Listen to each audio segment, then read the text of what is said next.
At 19 years old, still untouched by any man, Lena Hartwell was handed over like livestock to a stranger, a widowed rancher with 5 grieving children and a ranch full of ghosts. She expected cruelty. She expected to be used and discarded like every other unwanted soul before her. But what she found in the barren hills of Wyoming would shatter everything she believed about survival, belonging, and what it means to be chosen. This is the story of a girl who arrived with nothing and became everything.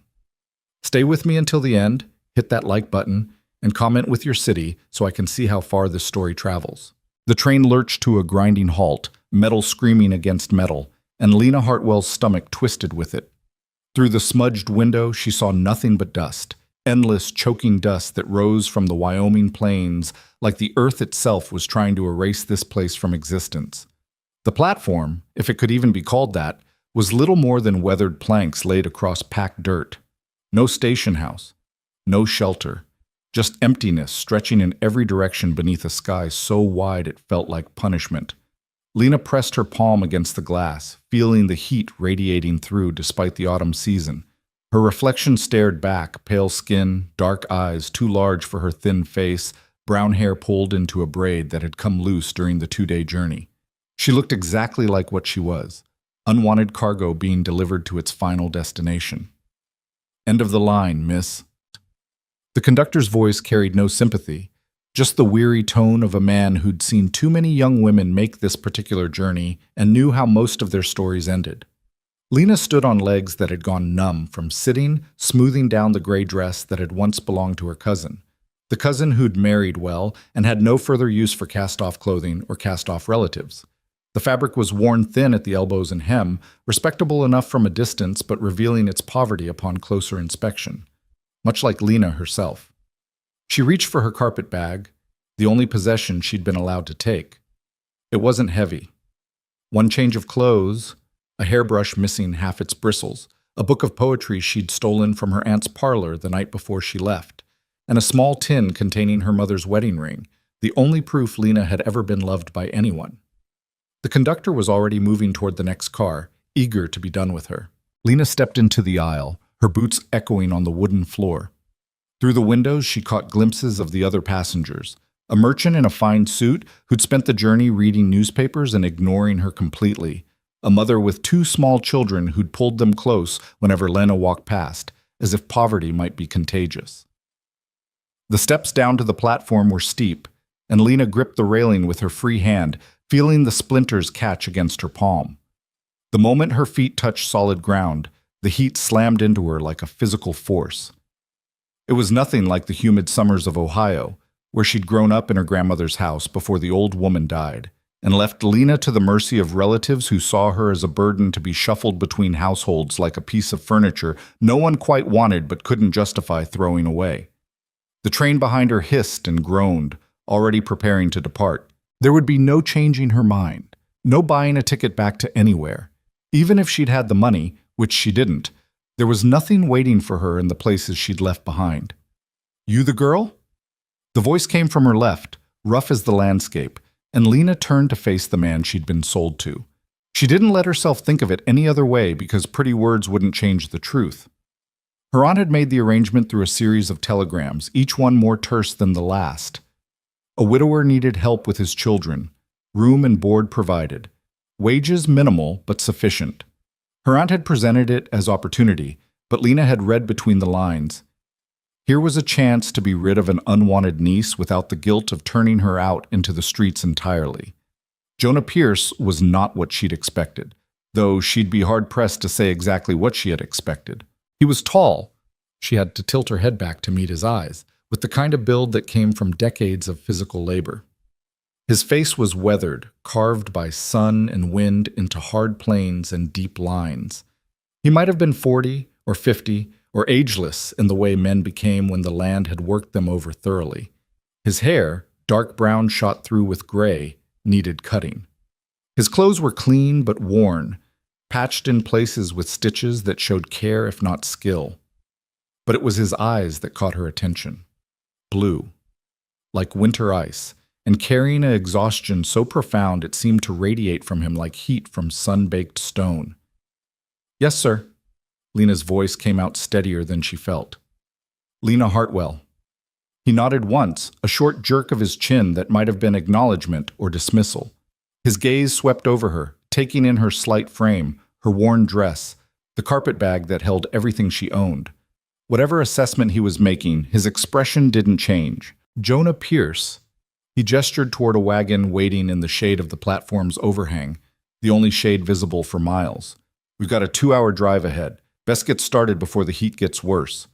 He didn't offer to take her bag, didn't offer his hand to help her, just turned and walked toward the wagon with long strides that she had to scramble to match. Lena clutched her carpet bag tighter and followed, her boots kicking up small clouds of dust with each step. The wagon was sturdy but old, its wood bleached gray by the sun. 2 horses stood hitched to it, their heads low, tails swishing lazily at flies. Jonah climbed up onto the driver's seat with practiced ease, gathering the reins in hands that were scarred and calloused. He still didn't look at her.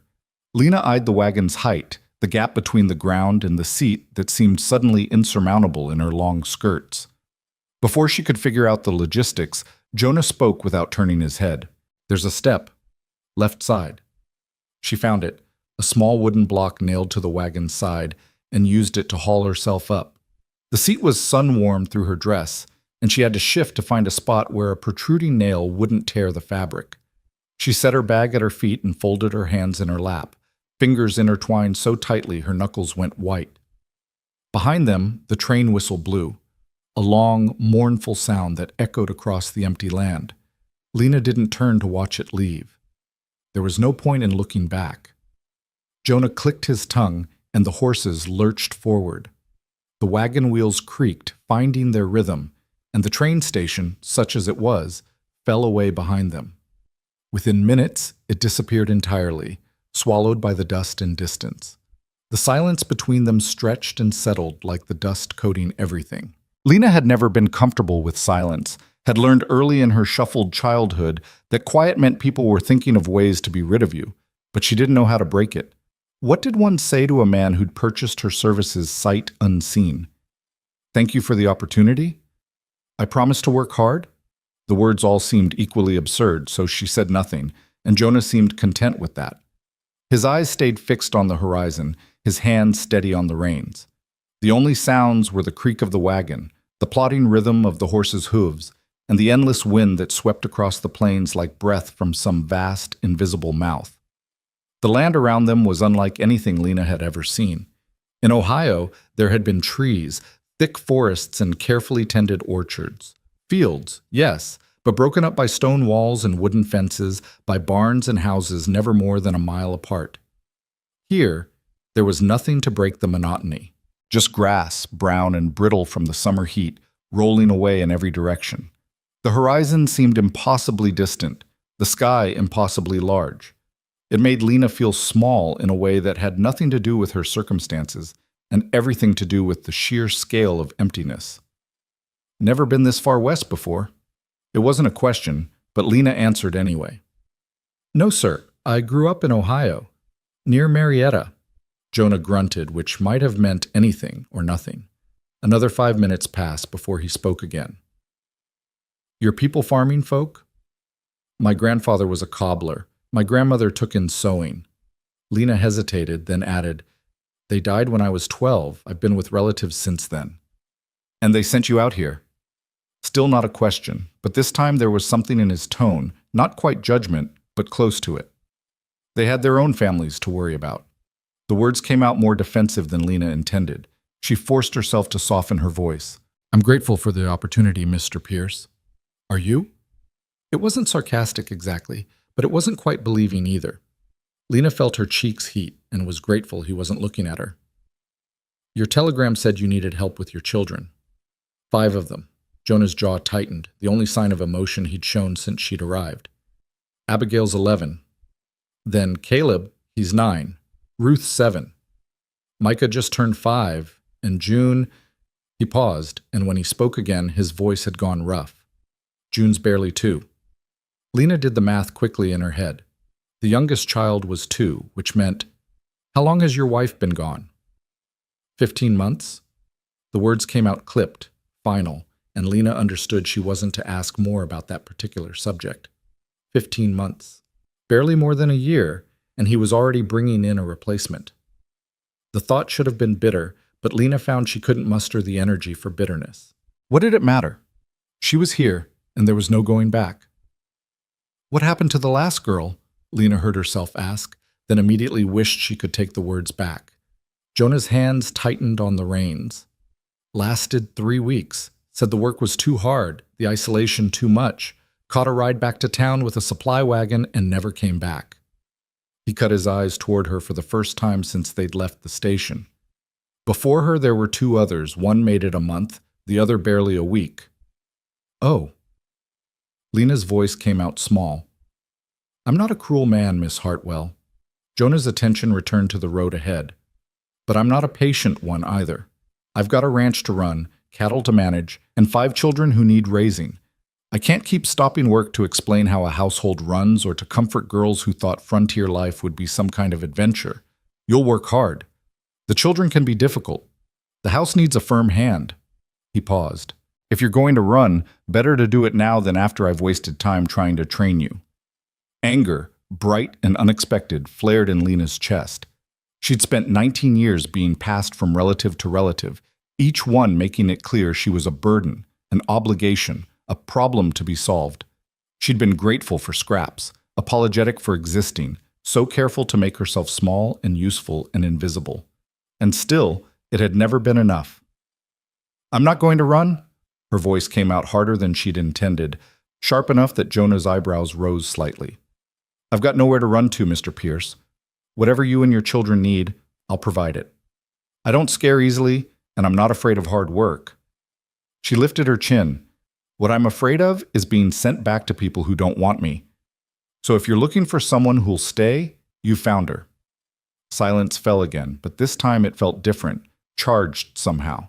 Jonah studied her from the corner of his eye, and Lena met his gaze steadily, refusing to back down. She'd surprised him, she realized. Perhaps she'd surprised herself. Finally, he nodded.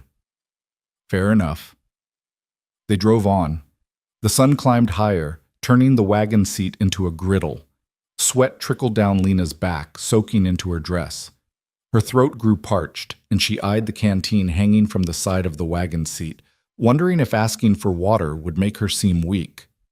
Before she could decide, Jonah unhooked it and held it out to her without a word. Thank you. She drank gratefully, the water warm and slightly metallic, but better than nothing. Jonah took a long drink after her, then secured the canteen again. Another hour, he said. Maybe less. The landscape had begun to change, subtle at first but growing more pronounced. The flat grassland gave way to rolling hills, and in the distance Lena could see the dark outline of mountains. Occasionally they passed signs of habitation. A fence line, a windmill spinning slowly in the breeze, a cluster of cattle grazing in a hollow. But no houses, no people. Just space and more space. Is it always this empty? Lena asked. Nearest neighbor's 5 miles east, town's 8 miles south, but that's just a general store, blacksmith, and a church. Anything else? You've got to go 30 miles to Casper. Jonah gestured vaguely toward the west. The ranch is 1,500 acres. Most of it's grazing land. 1,500 acres. Lena couldn't even conceive of that much space. The yard behind her grandmother's house had seemed large when she was small. How many cattle? About 200 head right now. Had more before. He trailed off, and Lena understood. Before his wife died. Before everything fell apart. And you manage it all yourself? Got a hired man, Tom Brennan, who helps with the heavy work. Lives in the bunkhouse down by the barn. He's good with cattle, not so good with much else. Jonah's expression darkened slightly. The children are afraid of him, though he's never done anything to earn it. Just big and rough-spoken, so they keep their distance. Lena filed that information away. A hired man who frightened the children, intentionally or not, was something to be cautious about. The wagon crested a hill, and suddenly there it was. The Pierce Ranch, spread out in the valley below like something from a painting, though not a particularly cheerful one. The house was 2 stories, wood frame painted white but badly in need of fresh paint. One of the shutters hung crooked. The porch sagged slightly on one side. But it was substantial, bigger than any place Lena had ever lived, with glass windows that caught the sunlight and a stone chimney rising from the center of the roof. Behind the house stood a large barn, red paint faded to dusty pink. Several smaller outbuildings, a chicken coop, what looked like a smokehouse, a structure that might have been a bunkhouse, dotted the property. A vegetable garden, or what had once been a vegetable garden, stretched along the south side of the house, though it had clearly been neglected. Weeds had overtaken most of it. And everywhere, dust. Dust coating the buildings, the fence rails, the lone tree that stood near the house like a sentinel. The whole place had the air of something slowly surrendering to the landscape around it. "Home," Jonah said, though the word carried no warmth. As they descended the hill, Lena caught sight of movement on the porch. Children, she could make out their shapes even from this distance, clustered near the door, watching the wagon approach. Waiting. Her heart began to pound. This was it then. The moment when they would see her and measure her and find her wanting, just like everyone else had.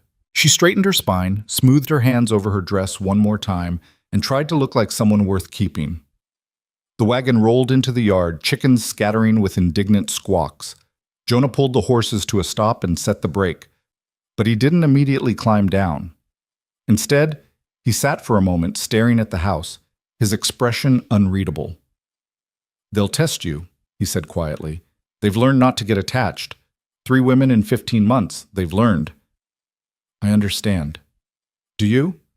He turned to face her fully for the first time, and Lena saw something in his eyes that might have been warning or might have been plea. "Abigail runs the house because she's had to. She won't give that up easily. Caleb barely speaks anymore. Ruth watches everything but trusts nothing. Micah's anger looking for a target, and June," his voice cracked slightly. "June doesn't remember her mother. She cries for her anyway." Lena's throat tightened. "I'll do my best."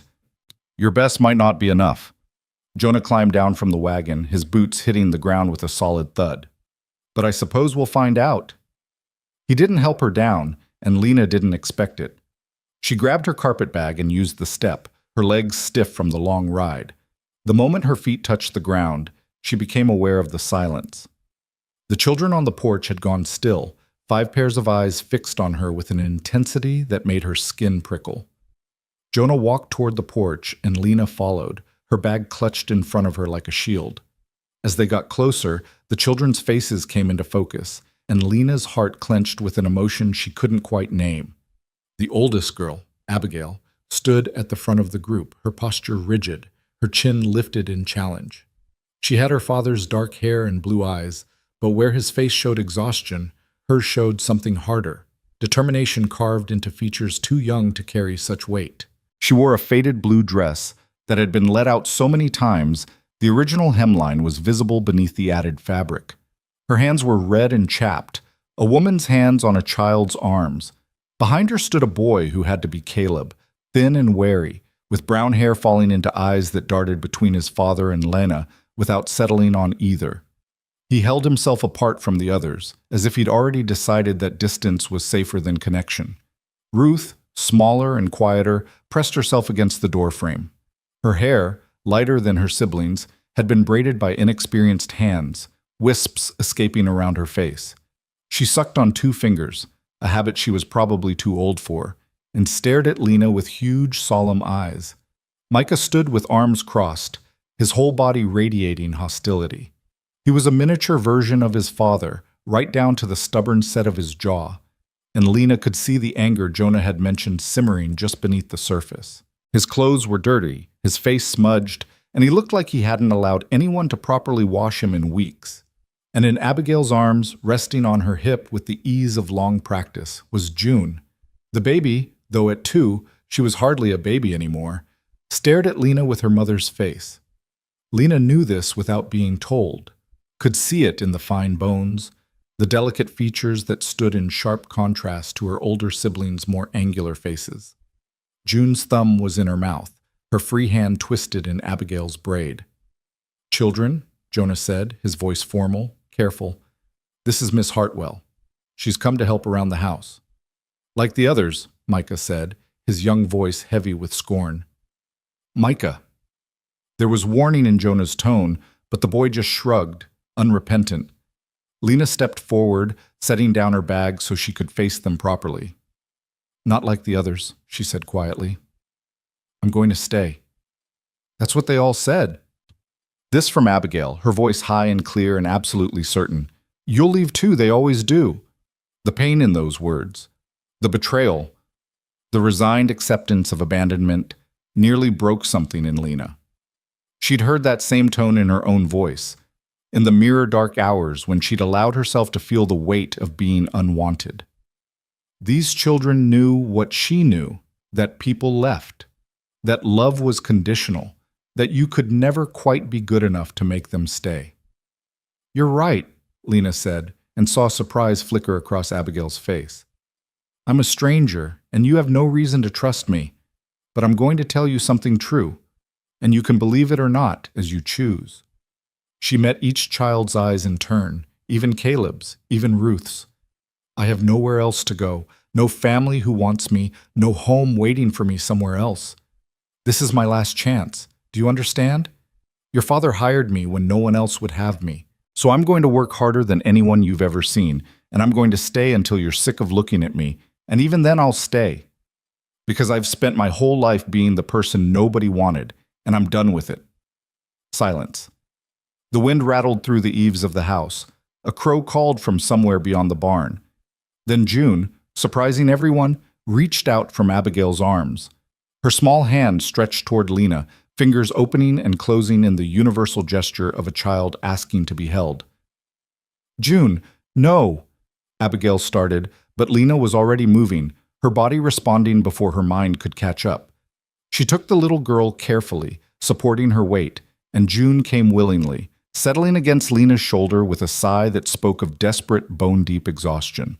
Her thumb went back in her mouth. Her eyes drifted closed. Lena looked up to find 4 children staring at her in shock, and one father whose expression had gone carefully blank. "She doesn't go to strangers," Abigail whispered. "She never, not since Mama." But June was already asleep, her small body relaxing completely, trusting in a way that should have been impossible. Lena felt the weight of her, solid and warm and alive, and something inside her chest shifted and settled. "Well," Jonah said after a long moment, "I suppose you'd better come inside." He turned and walked into the house without waiting for a response. The children scattered like startled birds, Micah disappearing around the side of the house, Caleb slipping through the door after his father, Ruth retreating into shadows. Only Abigail remained, staring at Lena with an expression caught between hostility and something that might have been hope if hope hadn't been beaten out of her already. "If you hurt her," Abigail said, her voice low and fierce, "if you leave and break her heart like the others did, I'll never forgive you. Never." "I won't," Lena promised, and meant it with every fiber of her being. Abigail held her gaze for another long moment, then nodded once, sharp, decisive, and followed her father inside. Lena stood alone in the yard with a sleeping child in her arms, her carpet bag at her feet, and the Wyoming sun beating down on her head. The house waited, its door open like a mouth, ready to swallow her whole. She picked up her bag, adjusted June's weight against her shoulder, and walked forward into her new life. The interior of the house was dim after the brightness outside, and Lena paused just inside the door to let her eyes adjust.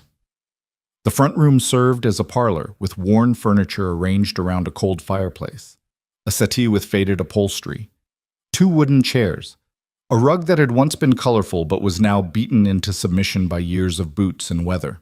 Everything was clean, or as clean as possible in a place where dust was a constant invader, but there was an air of neglect that went deeper than dirt. It was a house holding its breath, waiting to see if it would be allowed to live again or if it would slowly suffocate under the weight of grief. To the right, through an open doorway, Lena could see a dining table surrounded by mismatched chairs. Straight ahead, stairs rose to the second floor, the banister scarred by what looked like knife marks, a boy's idol carving probably.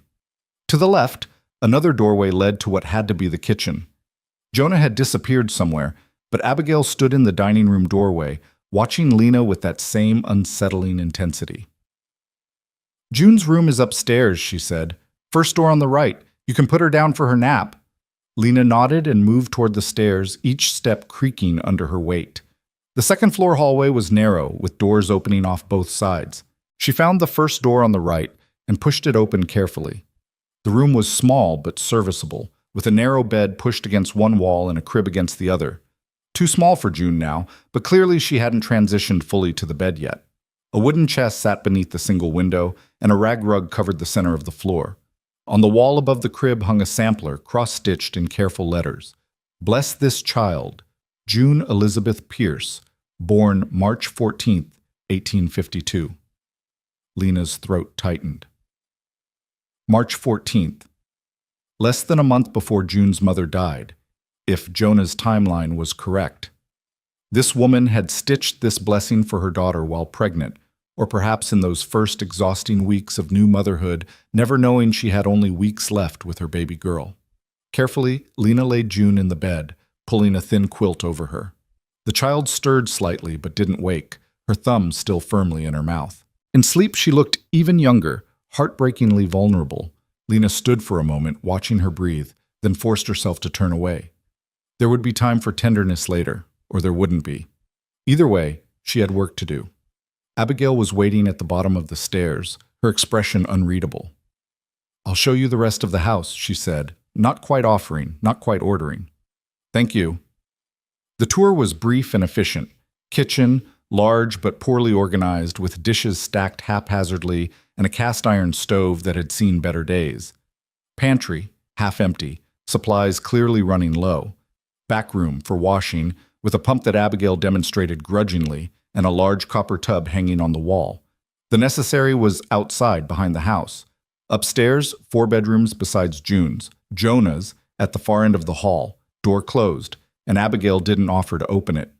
Abigail and Ruth shared one room, Caleb and Micah shared another, and the last room, smallest of all, would be Lena's. It held a narrow bed, a washstand with a chipped basin, and a single hook on the wall for hanging clothes. That was all. But it was more than Lena had had in years. A room of her own, a door that closed, a space where she could simply exist without justifying her presence. "It's perfect," Lena said, and saw Abigail's eyebrows rise in disbelief. "The last girl said it was a closet." The last girl was foolish then. Something flickered in Abigail's expression. Not quite a smile, but close. She was. Cried the first night and wouldn't stop. Father finally paid Tom to drive her back to town just to get some peace. They stood in the hallway, an 11-year-old girl and a 19-year-old woman, measuring each other.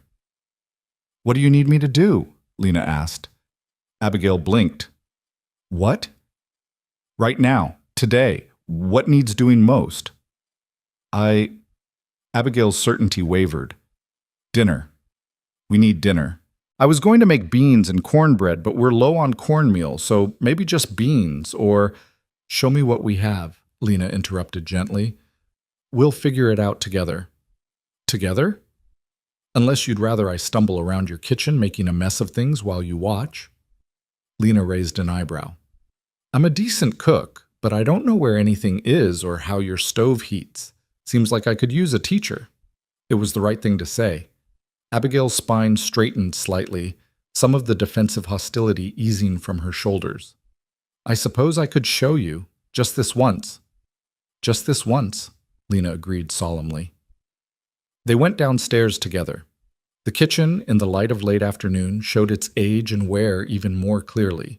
The table was scarred from years of knives and hot pans. The chairs were sturdy but unmatched, likely collected over time as others broke. The stove was a beast, its surface marked with burns and scratches, but Abigail moved around it with the confidence of long practice.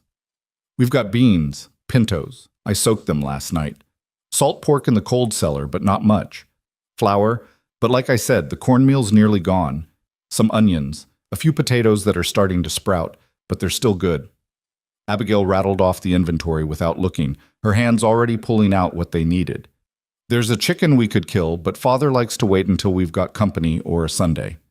Lena surveyed the ingredients, her mind already working. "What about the garden? I saw it from the wagon. Is anything still producing?" Abigail's expression closed off. "Mama's garden died with her. I've tried, but I don't I can cook and clean and mend, but I can't make things grow. Then we'll learn together, Lena said firmly. But for now, let's work with what we have. Beans, certainly. And I can make a skillet bread with just flour, salt, and lard. No cornmeal needed. Not as good as proper cornbread, but it'll fill bellies. Those potatoes. We'll dice them small and fry them with the onions and salt pork. Make a hash to go alongside. Abigail stared at her. You're really going to cook? Did you think I was going to stand here and supervise while you did all the work? Lena moved to the pump and began washing her hands. I told you, I'm here to help. That means actually helping. For the first time, something like cautious relief crossed Abigail's face. She moved to stand beside Lena at the counter, and together they began to work. It was a dance of negotiation, Lena offering suggestions, Abigail providing knowledge of the kitchen's quirks and the family's preferences. The stove ran hot on the right side. Caleb hated onions. Micah would eat anything if you put enough salt on it. Father liked his beans with a bit of molasses, but they'd run out 2 weeks ago. As they worked, the other children began to drift in, drawn by the sounds and smells of cooking. Ruth appeared first, silent as a ghost, climbing onto a chair by the table to watch. Then Caleb, hovering in the doorway, ready to bolt at the first sign that he wasn't wanted. Even Micah eventually slouched in, trying to look indifferent but unable to hide his hunger. Caleb, Lena said without looking up from the potatoes she was dicing, could you set the table? Abigail, where are the plates? I'll do it, Abigail started, but Lena shook her head. You're helping me with this bread. Caleb can handle plates and forks, can't you, Caleb? The boy stared at her, clearly unused to being addressed directly, then nodded slowly. Abigail pointed him toward the cupboard, and he moved with careful precision, laying out 6 plates, 6 forks, 6 cups. 6. Because even though June wouldn't eat much, she would sit with them. They were a family, even if barely holding together. The beans were finished first, thick and savory with the salt pork. The hash came next, crispy at the edges, soft in the middle. And finally, Lena pulled the skillet bread from the oven, golden brown, steaming, not quite cornbread but honest and filling all the same. It's ready, Abigail called toward the front of the house. Heavy footsteps sounded, and Jonah appeared, his hands freshly washed, but his shirt still dusty from whatever work he'd been doing. He paused in the doorway, taking in the scene, the laden table, the children already seated. Lena with a dish towel over her shoulder, looking more settled than any of the others had after their first day. Smells good, he said, and though his tone was neutral, it was also the first positive thing he'd said since collecting Lena from the train. They sat down to eat, Lena taking the seat beside June's high chair, Jonah at the head of the table. For a few minutes, there was only the sound of eating. Hungry children focused on full plates, adults lost in their own thoughts. Then Ruth, small voice barely above a whisper, "It's good." "Thank you, sweetheart," Lena said, and saw the little girl's eyes widen at the endearment. "Don't call her that." Micah's fork clattered against his plate. "You're not our mother." "Micah," Jonah warned. "Well, she's not." The boy's face had gone red, his hands clenched into fists. "And she's going to leave just like the others, so why are we pretending—" "Enough!" Jonah's voice cracked like a whip, and Micah subsided, but his eyes shone with angry tears. Lena set down her fork carefully. "You're absolutely right, Micah. I'm not your mother. I could never be her, and I wouldn't try." She looked around the table, meeting each child's eyes in turn. "But I can be someone who stays. Someone who keeps promises. And I promise you all, right now, I'm not leaving. Whatever happens, however hard it gets, I will be here." "Words," Micah muttered, but there was less certainty in his voice. "Yes," Lena agreed. "Just words for now. But words are all I have to give you until time proves them true. So I'll say them as many times as you need to hear them. I'm staying." Silence fell again, but this time it felt less hostile, more thoughtful. Even Micah bent back to his plate, though his shoulders remained rigid. After dinner, Lena insisted on cleaning up while Abigail saw to getting the younger children ready for bed. The girl looked like she wanted to argue, clearly unused to having her responsibilities taken away, but exhaustion won out. She nodded and herded Ruth and Micah toward the stairs. Lena worked in the darkening kitchen, washing dishes in water heated on the stove, her hands moving through familiar motions while her mind spun. Her first day was nearly over. She'd survived it, more than survived, perhaps. June had taken to her. Abigail had accepted her help, however grudgingly. Even Ruth had offered that tiny compliment. But Caleb remained distant and Micah openly hostile. And Jonah was an enigma. A man running on fumes, exhaustion carved into every line of his body, trying to hold together a family and a ranch while slowly drowning in the weight of it all. The back door opened and Jonah stepped in, carrying a bucket of fresh water from the pump. He set it on the counter without speaking, then leaned against the doorframe, watching her work. "You did well today," he said finally. Lena looked up, surprised. "Thank you." "Don't thank me yet. Today was easy. Tomorrow you'll have the full weight of this place on your shoulders." He rubbed a hand over his face. "The children will test you harder. They'll push to see where you break. And the work? Cooking's just the start. There's washing, mending, cleaning, the garden if you meant what you said about reviving it, eggs to collect, butter to churn, bread to bake." "I know." "Do you?" He straightened, his blue eyes searching her face. "You're younger than I expected, younger than the others were. I'm not sure—" "I'll manage," Lena interrupted firmly. "I've been managing since I was 12 years old, Mr. Pierce. I raised myself while living in other people's houses. I think I can handle yours." A ghost of something, respect maybe, or at least recognition, flickered across his expression. "Jonah. If you're staying, you'll call me Jonah." "Jonah," Lena repeated, testing the name. He nodded once, then pushed away from the doorframe. "I'll see to the stock. Don't wait up. I've got late work to finish." He left before she could respond, the door closing quietly behind him. Lena stood alone in the kitchen, her hands in dishwater, listening to the sounds of the house settling around her, footsteps overhead as Abigail moved between rooms, the creak of beds, the faint murmur of voices. She was here. She had arrived at the edge of nowhere and been handed a family that didn't want her, a house full of ghosts, and work that would break her back if she let it. But for the first time in years, Lena felt something unfamiliar stirring in her chest. Not hope, exactly, but possibility. The possibility that she might finally be allowed to stop running, that she might build something here in this harsh landscape that no one could take away. She finished the dishes, dried her hands on her apron, and went upstairs to the small room that was now hers. Her carpet bag sat on the bed where she'd left it, and she unpacked her meager belongings with care. One dress hung on the hook, the nightgown folded at the foot of the bed, the book of poetry on the washstand, the tin with her mother's ring tucked safely in the drawer. From down the hall, she heard June cry out in her sleep, a wordless sound of distress. Lena moved without thinking, crossing to the child's room and easing open the door. Abigail sat on the edge of June's bed, rubbing her sister's back in slow circles. She looked up when Lena entered, her expression caught between resentment at the intrusion and relief at not being alone. "She has nightmares," Abigail whispered. "Almost every night. I usually sit with her until she settles." "May I?" Lena gestured to the other side of the bed. After a moment's hesitation, Abigail nodded. They sat together in the darkness, two strangers bound by the care of a grieving child, and waited for morning to come. Dawn came too early and too bright, slicing through the thin curtains of Lena's room like an accusation. She woke disoriented, her body aching from the narrow bed and the tension of sleeping in a strange place.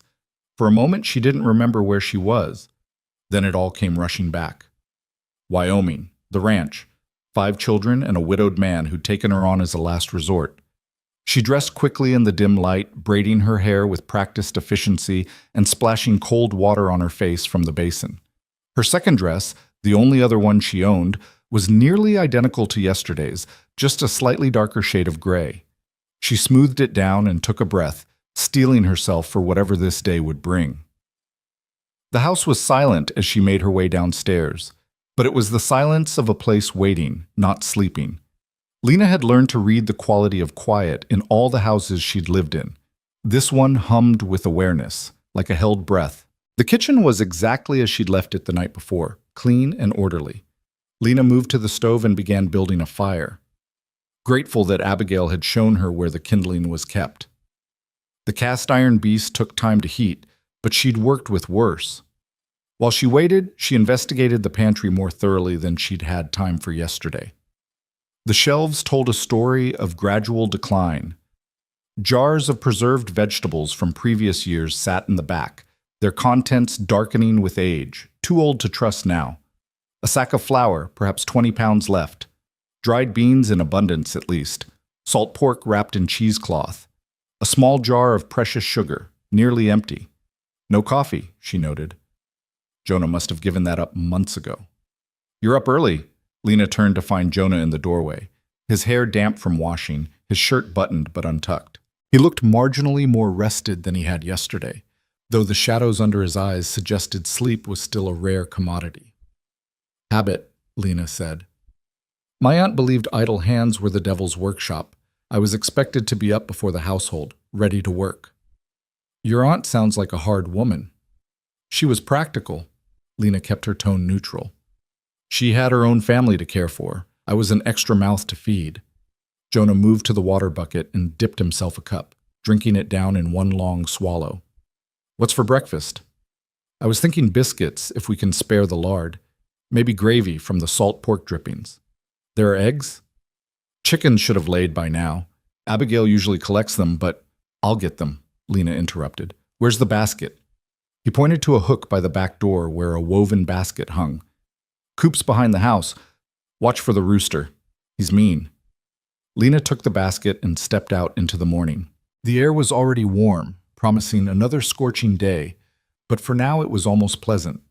The sky stretched overhead, that same impossible blue she'd seen yesterday, and the land rolled away in every direction, brown and endless.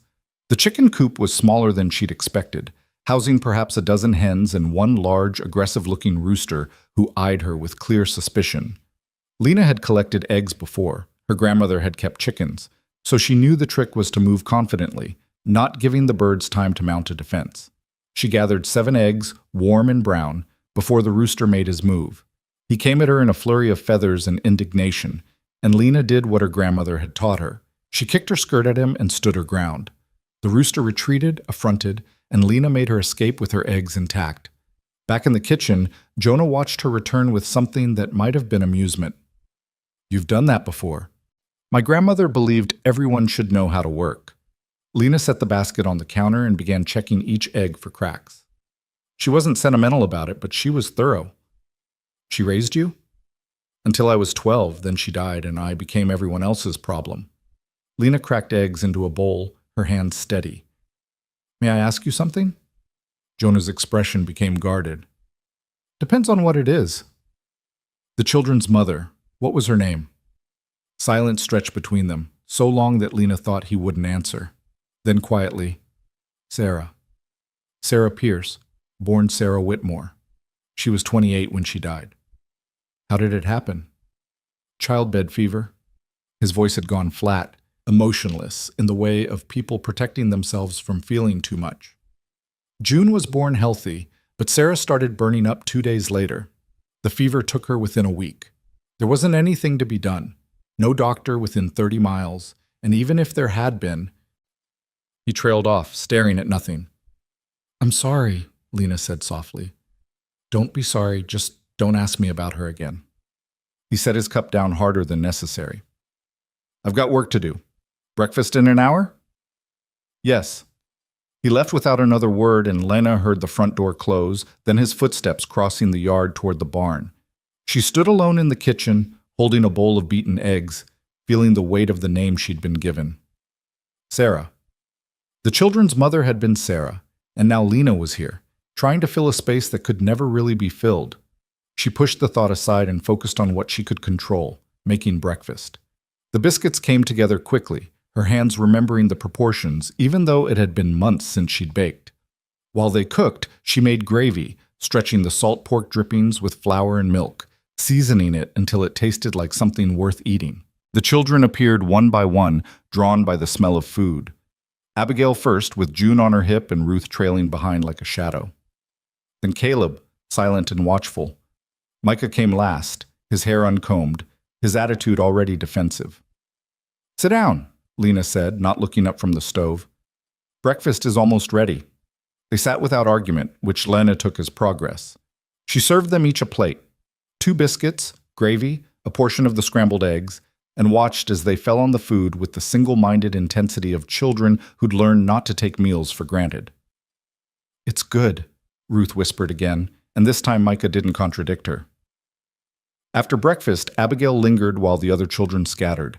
She stood by the table, her hands twisted in her apron, clearly wanting to say something but not sure how to start. "What is it?" Lena asked gently. "I usually do the washing on Fridays," Abigail said in a rush. "And the mending whenever there's time, which there never is. And the house needs sweeping, and the pantry should be organized, and the vegetable garden is completely overgrown. And I don't know how to, I can't." She stopped, frustrated tears welling in her eyes.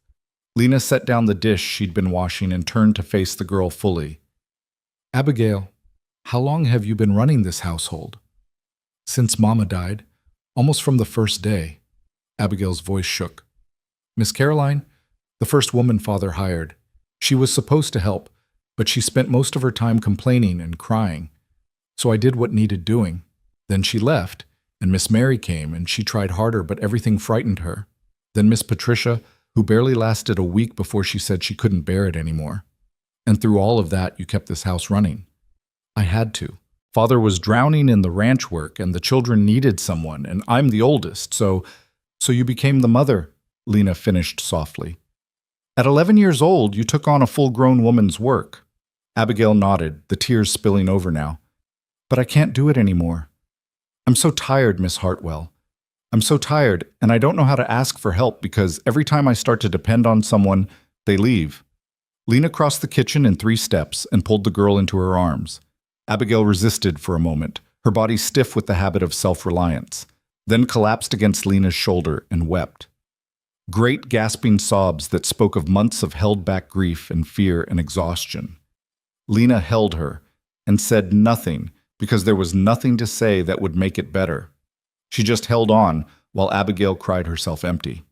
When the storm finally passed, Abigail pulled back, wiping her face with her apron. "I'm sorry. I didn't mean to. Don't apologize. You've earned those tears 100 times over." Lena brushed a strand of hair from Abigail's face. "Now listen to me. From this moment on, you are not the woman of this house. You're a child, and you're going to be allowed to be a child. Do you understand?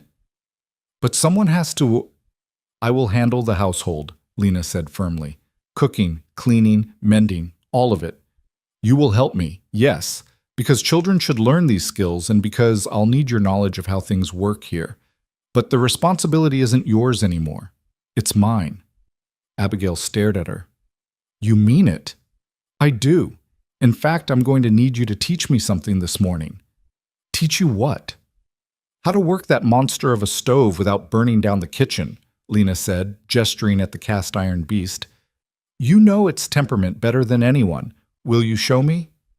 Something shifted in Abigail's expression, the tiniest easing of the burden she'd carried for so long.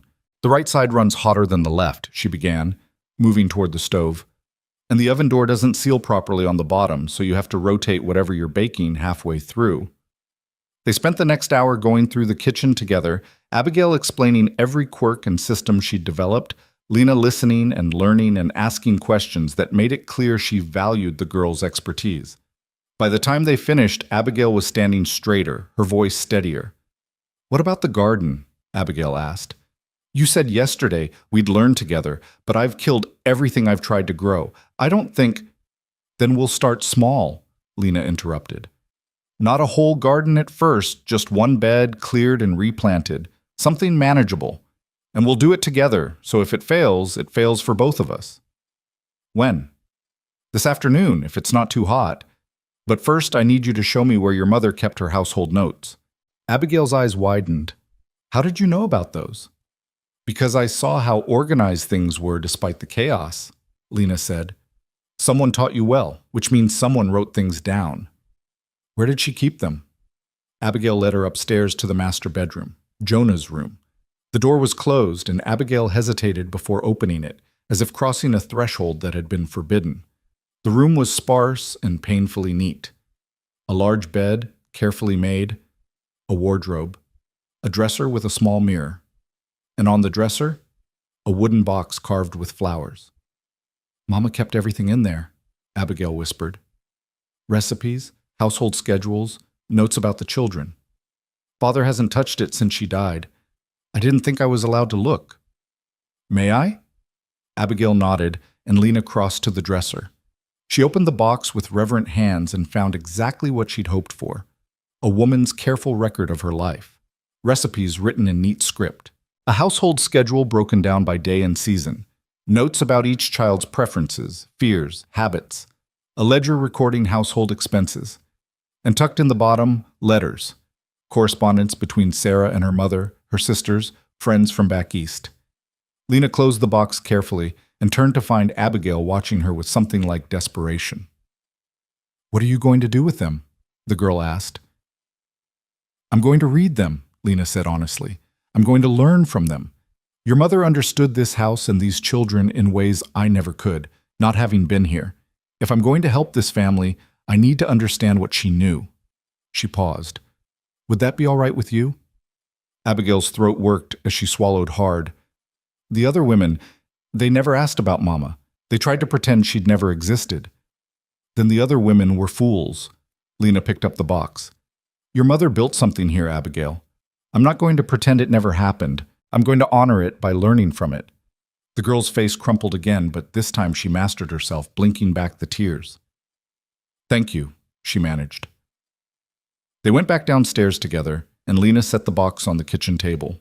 For the rest of the morning, while Abigail minded the younger children, Lena read Sarah Pierce's notes and began to understand the woman whose shadow still filled this house. Sarah had been methodical, practical, and deeply attentive to her children's needs. She'd kept detailed records of Caleb's nightmares and the songs that calmed him. She'd noted that Ruth needed extra reassurance before bedtime. She'd written that Micah's anger was really fear, and patience would win him over eventually. For June, born when Sarah must have already been feeling unwell, there were tender observations about her sweet temperament and the way she loved being sung to. There were recipes too, not just for food, but for household cleaners, poultices for minor injuries, remedies for common ailments. Sarah had been the family's healer as well as its heart. And in the letters, Lena found a woman who'd been lonely but determined, who'd struggled with the isolation of ranch life but had chosen to stay because she loved her family more than she hated the emptiness. A woman not so different from Lena herself. "What are you reading?" Lena looked up to find Caleb in the doorway, his expression guarded but curious. It was the first time he'd approached her voluntarily. "Your mother's notes," Lena said honestly. "She wrote down recipes and household schedules. I'm trying to learn how she did things." Caleb moved closer, his eyes fixed on the open box. "May I see?" Lena turned the box toward him. "Of course." He reached in with careful hands and pulled out a folded piece of paper. When he opened it, Lena saw it was a drawing, childish but recognizable as a family portrait. 5 figures in a row, with Caleb, age 7, written at the bottom in Sarah's handwriting. "She kept it," Caleb whispered. "I drew this for her birthday, and she kept it." "She kept everything that mattered," Lena said gently. "Look, there are drawings from all of you in here, and letters you wrote when you were learning to spell. She treasured these things." Caleb's fingers trembled as he sifted through the contents of the box. When he finally looked up, his eyes were bright with unshed tears. "Do you think she knew? That she was going to die?" The question hung in the air between them, and Lena understood she was being tested. If she lied or softened the truth, she'd lose him. "I don't know," she said honestly, "but I think she hoped. I think she hoped she'd have years and years with all of you. That's what these notes tell me. They're the notes of a woman planning for a future she expected to live in." "Then it's not fair," Caleb said fiercely. "She did everything right, and she still died, and it's not fair." "No," Lena agreed. "It's not fair at all."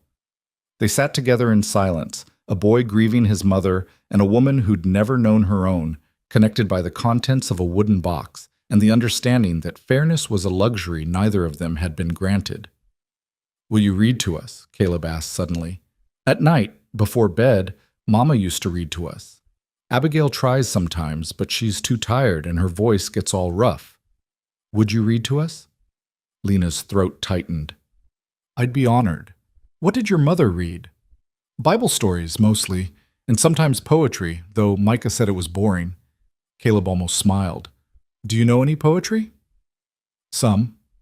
Lena thought of the slim volume upstairs in her room, the one she'd stolen from her aunt. I could read from my book tonight if you'd like. I'd like that. Caleb carefully returned his drawing to the box. Miss Hartwell? Are you really going to stay? Yes, Caleb, I really am. He nodded slowly, as if filing this information away to examine later, then slipped out of the kitchen as silently as he'd entered. But something had shifted between them. Lena could feel it. A small bridge built across a vast distance. At midday, Jonah came in for dinner. The main meal, Lena had learned, was taken in the middle of the day when the heat made outdoor work nearly impossible. She served the bean soup she'd made from yesterday's leftovers, stretching it with more water and the vegetables she'd salvaged from the dying garden. It wasn't much, but it was hot and filling. We need supplies, Jonah said abruptly, halfway through his meal. I'll make a run to town tomorrow. Make a list of what you need. Lena's mind immediately began cataloging. Flour, cornmeal, coffee, sugar if they could afford it, salt, yeast, lard, fabric for mending, thread, needles, lamp oil, soap. How much can we spend? She asked. Jonah's jaw tightened. Make the list. I'll figure out what we can afford. Which meant, Lena understood, that money was tight. Tighter than he wanted to admit, probably. She nodded and said nothing more about it. After dinner, while Jonah returned to the fields and the younger children napped, Lena and Abigail tackled the garden. Or rather, they tackled one small section of it, a plot perhaps 6 feet square near the kitchen door, where herbs and quick-growing vegetables might once have thrived. The work was backbreaking. The weeds had grown thick and deep-rooted, and the earth beneath was hard-packed from weeks of neglect. They worked in silence at first, Lena with a hoe and Abigail with a spade, both of them sweating in the afternoon heat. Why are you doing this? Abigail asked finally, pausing to wipe her forehead. Doing what? Any of it. You could just cook and clean like the others tried to do. You don't have to read Mama's notes or learn about us or try to fix the garden. Abigail's voice was sharp with confusion. Why do you care? Lena leaned on her hoe, considering the question. Do you know what it's like to live somewhere you're not wanted? No. I do. I've lived in 5 different houses since my grandmother died. In every single one, I was a burden, an obligation, someone to be tolerated but never loved. Lena returned to her work, chopping at a particularly stubborn weed. I was given the leftover food, the hand-me-down clothes, the smallest room, the hardest chores, and I was grateful because at least I had a roof over my head. But I was never part of the family. I was always separate, always temporary. She paused, catching her breath. Your father brought me here as hired help, and I understand that's what I am. But for the first time in 7 years, I have the chance to belong somewhere, to be essential instead of extra, to build something that can't be taken away from me. She met Abigail's eyes. So yes, I care. I care because this is my last chance, and I'm not going to waste it. Abigail stared at her for a long moment, then returned to digging.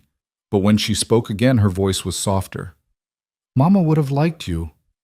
I hope so, Lena said quietly. I truly hope so. They worked until the sun began its descent toward the horizon, clearing the plot and turning the soil.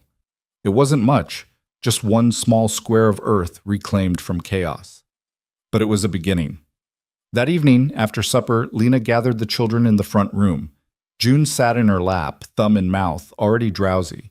Ruth and Caleb settled on the floor near her feet. Micah slouched in a chair, trying to look disinterested, but watching Lena with sharp eyes. Abigail took the settee, her mending in her hands, but her attention focused on Lena.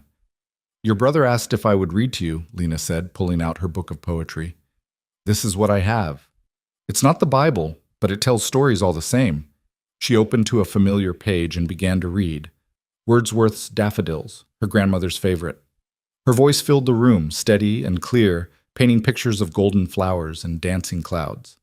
She read 3 poems, choosing ones she thought the children might understand, ones about nature and seasons and the persistence of beauty. When she finished, June was asleep against her shoulder. Ruth had moved closer, her small hand resting on Lena's knee. Even Micah had stopped pretending not to listen. More tomorrow? Caleb asked. Every night, Lena promised. If you want. They scattered to their beds, and Lena carried June upstairs, tucking her in with practiced care. Abigail appeared in the doorway as Lena was smoothing the quilt. You meant what you said, Abigail said. It wasn't quite a question. About this being your last chance. Every word. Then we're the same. Abigail's voice was barely above a whisper. Because if you leave, I don't know if I can keep doing this. I'm running on empty, Miss Hartwell. If you go, I think I'll break. Lena crossed to the girl and took her hands. Then it's a good thing I'm staying, isn't it? For the first time, Abigail's smile reached her eyes. The days that followed fell into a rhythm that felt almost like normalcy. Lena woke before dawn and started the fire. She made breakfast while Jonah tended the stock.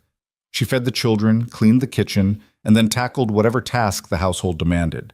Washing on Monday, mending on Tuesday, baking on Wednesday. The children orbited around her, gradually drawing closer. Ruth began following Lena everywhere, a small shadow who rarely spoke but was always present. Caleb started lingering in the kitchen, asking questions about the poetry she read and eventually about other things. What Ohio was like, whether she'd ever seen the ocean, did she know any songs? Even Micah began to thaw, though he fought it every step of the way. He tested her constantly, deliberately making messes to see if she'd scold him, refusing to wash before meals, talking back with casual cruelty. Lena met each challenge with patience that came from understanding.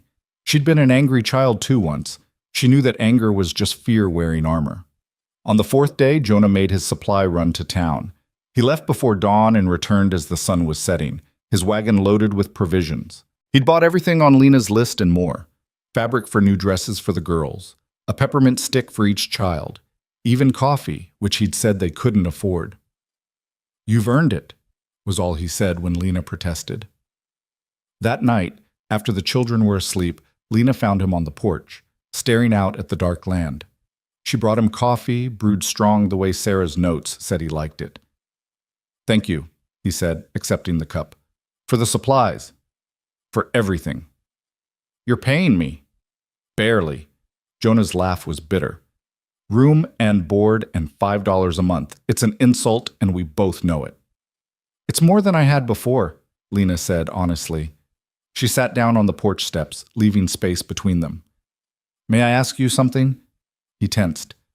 If it's about Sarah, it's not. It's about the ranch. Lena wrapped her arms around her knees. You're struggling. Even I can see that. Why? Jonah was silent for so long she thought he wouldn't answer. Then, lost half my herd last winter. Brutal cold snap caught us unprepared, and we didn't have enough fodder stored. Then Sarah died, and I couldn't focus on anything for months. By the time I pulled myself together enough to function, the ranch was already hemorrhaging money. He took a long drink of coffee. I'm one bad season away from losing everything. What would help? Time? Focus. A full crew instead of just me and Tom trying to do the work of 5 men. But I can't afford to hire anyone else, not with 5 children to feed, and... He stopped abruptly. And me, Lena finished. You can't afford me either. I need you more than I need hired hands, Jonah said roughly. The children? They're coming back to life. I see it. Ruth smiles now. Caleb talks. Even Micah is less volatile. That's worth more than cattle. Lena's chest tightened. I could help with the ranch work. I'm not strong, but I can learn. Absolutely not. Why not? I'm already up before dawn. I could... No. Jonah's voice was hard. I won't have you working yourself to death the way Sarah did. She tried to do everything. The house, the children, help with the ranch. And it killed her. The fever took her, yes, but she was already exhausted, already worn down. I won't watch that happen again. They sat in charged silence, the night sounds of the prairie filling the space between words. I'm not Sarah, Lena said finally. I know that. Jonah's voice had softened. But you're the only reason this household is still functioning, and I won't risk that for the sake of a few more cattle. Lena understood this was as close to praise as she was likely to get from him. She finished her coffee and stood. I should sleep. Morning comes early. Lena. She turned back, surprised he'd used her given name. Thank you for staying. "Thank you for letting me," she said, and meant it. Inside, she checked on each child one final time, a habit she'd fallen into without deciding to. June sprawled across her bed in the abandon of toddler sleep. Ruth, curled tight with her rag doll clutched to her chest. Caleb, one arm flung over his head, his face peaceful in sleep in a way it never was when awake. Micah, even in sleep looking defiant, his jaw set stubbornly. And Abigail, no longer in her own bed but curled up in the chair beside June's crib, keeping watch even in her dreams. Lena returned to her own small room and sat on the edge of her narrow bed. She pulled out her mother's ring from the tin where she kept it and held it up to the lamplight. Her mother had worn this when she married, had loved and been loved, had created a family that death had torn apart too soon. Lena slipped the ring onto her own finger. Too large, it spun loosely, and made a silent promise. She would protect this family. She would fight for them. She would stay. Whatever it cost her, she would stay. The promise Lena had made to herself that night would be tested far sooner than she expected. 3 weeks into her time at the Pierce Ranch, the wind changed. Lena woke to it in the pre-dawn darkness, a different quality to the air that made her skin prickle with instinctive warning. By the time she dressed and made her way downstairs, Jonah was already in the kitchen, his face grim as he stared out the window at a sky that had turned the color of old bruises. "Storm coming," he said without preamble. "Big one by the feel of it. Could be rain, could be worse." Lena moved to stand beside him, following his gaze. The horizon had disappeared beneath a wall of darkness that seemed to be eating the landscape as it approached. Even as she watched, the wind picked up, rattling the window panes and sending dust devils spinning across the yard. "What do we need to do?" she asked. Jonah turned to her, and she saw something like respect flicker in his expression. The other women would have panicked or peppered him with anxious questions. Lena simply asked what needed doing and waited for instruction. "Secure anything outside that might blow away. Check that all the windows are latched. Fill every container we have with water. If this is what I think it is, we might lose the well temporarily." He was already moving toward the door, pulling on his work jacket. "Keep the children inside no matter what. Tom and I will get the livestock secured." "Jonah?" He paused, hand on the doorknob. "Be careful." Something passed between them, quick as lightning but just as electric. Then he was gone, the door slamming behind him as the wind tried to tear it from his grip. Lena worked quickly, her movements efficient despite the fear curling in her stomach. She'd never experienced a prairie storm, but she'd heard stories from the other passengers on the train. Tales of winds that could strip paint from buildings, dust so thick it turned day into night, hail the size of eggs that could kill livestock caught in the open. She filled the kitchen pots with water, then the wash basin, then every cup and bowl she could find. Outside, the wind was howling now, a constant scream that set her teeth on edge. The sky had gone from bruised purple to a sickly yellow-gray, and the air itself seemed to vibrate with malevolent energy. The children woke to chaos. Ruth appeared first, her small face white with fear, then Caleb, who immediately went to the window despite Lena's command to stay back. Abigail came down carrying June, both of them wide-eyed and silent. "Is it a twister?" Micah demanded, appearing in his nightshirt, his bravado barely masking his terror. "I don't know," Lena said honestly. "But we're going to stay inside and stay together, and we're going to be fine." The first blast hit like a physical blow. The house shuddered, windows rattling in their frames, and Lena heard something heavy slam into the side of the building. June started to cry, her wails nearly lost in the wind's roar. "Basement!" Abigail shouted over the noise. "There's a root cellar. We should go down." But before Lena could respond, Caleb's voice cut through the chaos. "Where's Micah?" They all turned. The spot where Micah had been standing was empty. "He was just here," Ruth whispered, her fingers back in her mouth, her whole body trembling. Lena's heart dropped into her stomach. She ran to the front door and yanked it open, fighting the wind that tried to slam it back in her face. Through the swirling dust, she could barely see 10 feet in front of her, but there, a small figure running toward the barn, his nightshirt whipping around his legs. "Micah!" Lena screamed, but the wind tore his name from her lips and flung it away. She didn't think. There wasn't time to think. She grabbed her shawl from the hook by the door and plunged out into the storm. The wind hit her like a fist, nearly knocking her off her feet. Dust filled her mouth, her nose, her eyes blinding and choking her. She wrapped the shawl around her face and forced herself forward, following the path she'd seen Micah take, praying she wouldn't lose her way in the few dozen yards between house and barn. Something flew past her head, a piece of wood torn from somewhere, spinning end over end. The chickens were shrieking, a sound of pure animal terror. Lena stumbled over something in the dark, a bucket, sent rolling by the wind, and nearly fell, catching herself on the fence rail at the last moment. The barn loomed out of the dust like a ghost ship. The door was open, banging violently against the wall, and Lena fought her way inside, immediately grateful for the relative shelter. The horses were screaming, kicking at their stalls, their eyes rolling white with panic. "Micah!" Lena shouted, pulling the shawl away from her face. "Micah, where are you?" A small sob led her to the back corner where Micah was huddled next to a stall, his arms wrapped around something that Lena gradually realized was a cat, an old barn cat with half an ear missing, pressed against the boy's chest. "She was out here," Micah choked out, tears streaming down his dirty face. "I heard her crying, and I knew she'd be scared, and I couldn't leave her." Lena knelt beside him, checking him frantically for injuries. "Are you hurt?" "No, but Boots was—" "Then we're leaving, now!" Lena hauled him to his feet, the cat still clutched in his arms. "Hold on to me and don't let go." The journey back to the house was a nightmare. The storm had intensified, the dust so thick now that Lena could barely breathe even with the shawl over her face. She kept one hand on Micah's shoulder and the other outstretched, feeling her way along the fence line, praying she was heading in the right direction. When her searching hand found wood instead of fence rail, she could have wept with relief. The porch. They'd made it to the porch. She found the door and pounded on it, and Abigail yanked it open, her face streaked with tears. "Thank the stars! Thank the stars!" The girl was sobbing as she pulled them both inside and slammed the door shut behind them. Lena collapsed against the wall, gasping for air, her lungs burning from the dust. Micah was still clutching the cat, who looked equally traumatized but unharmed. Around them, the house continued to shudder and groan under the storm's assault.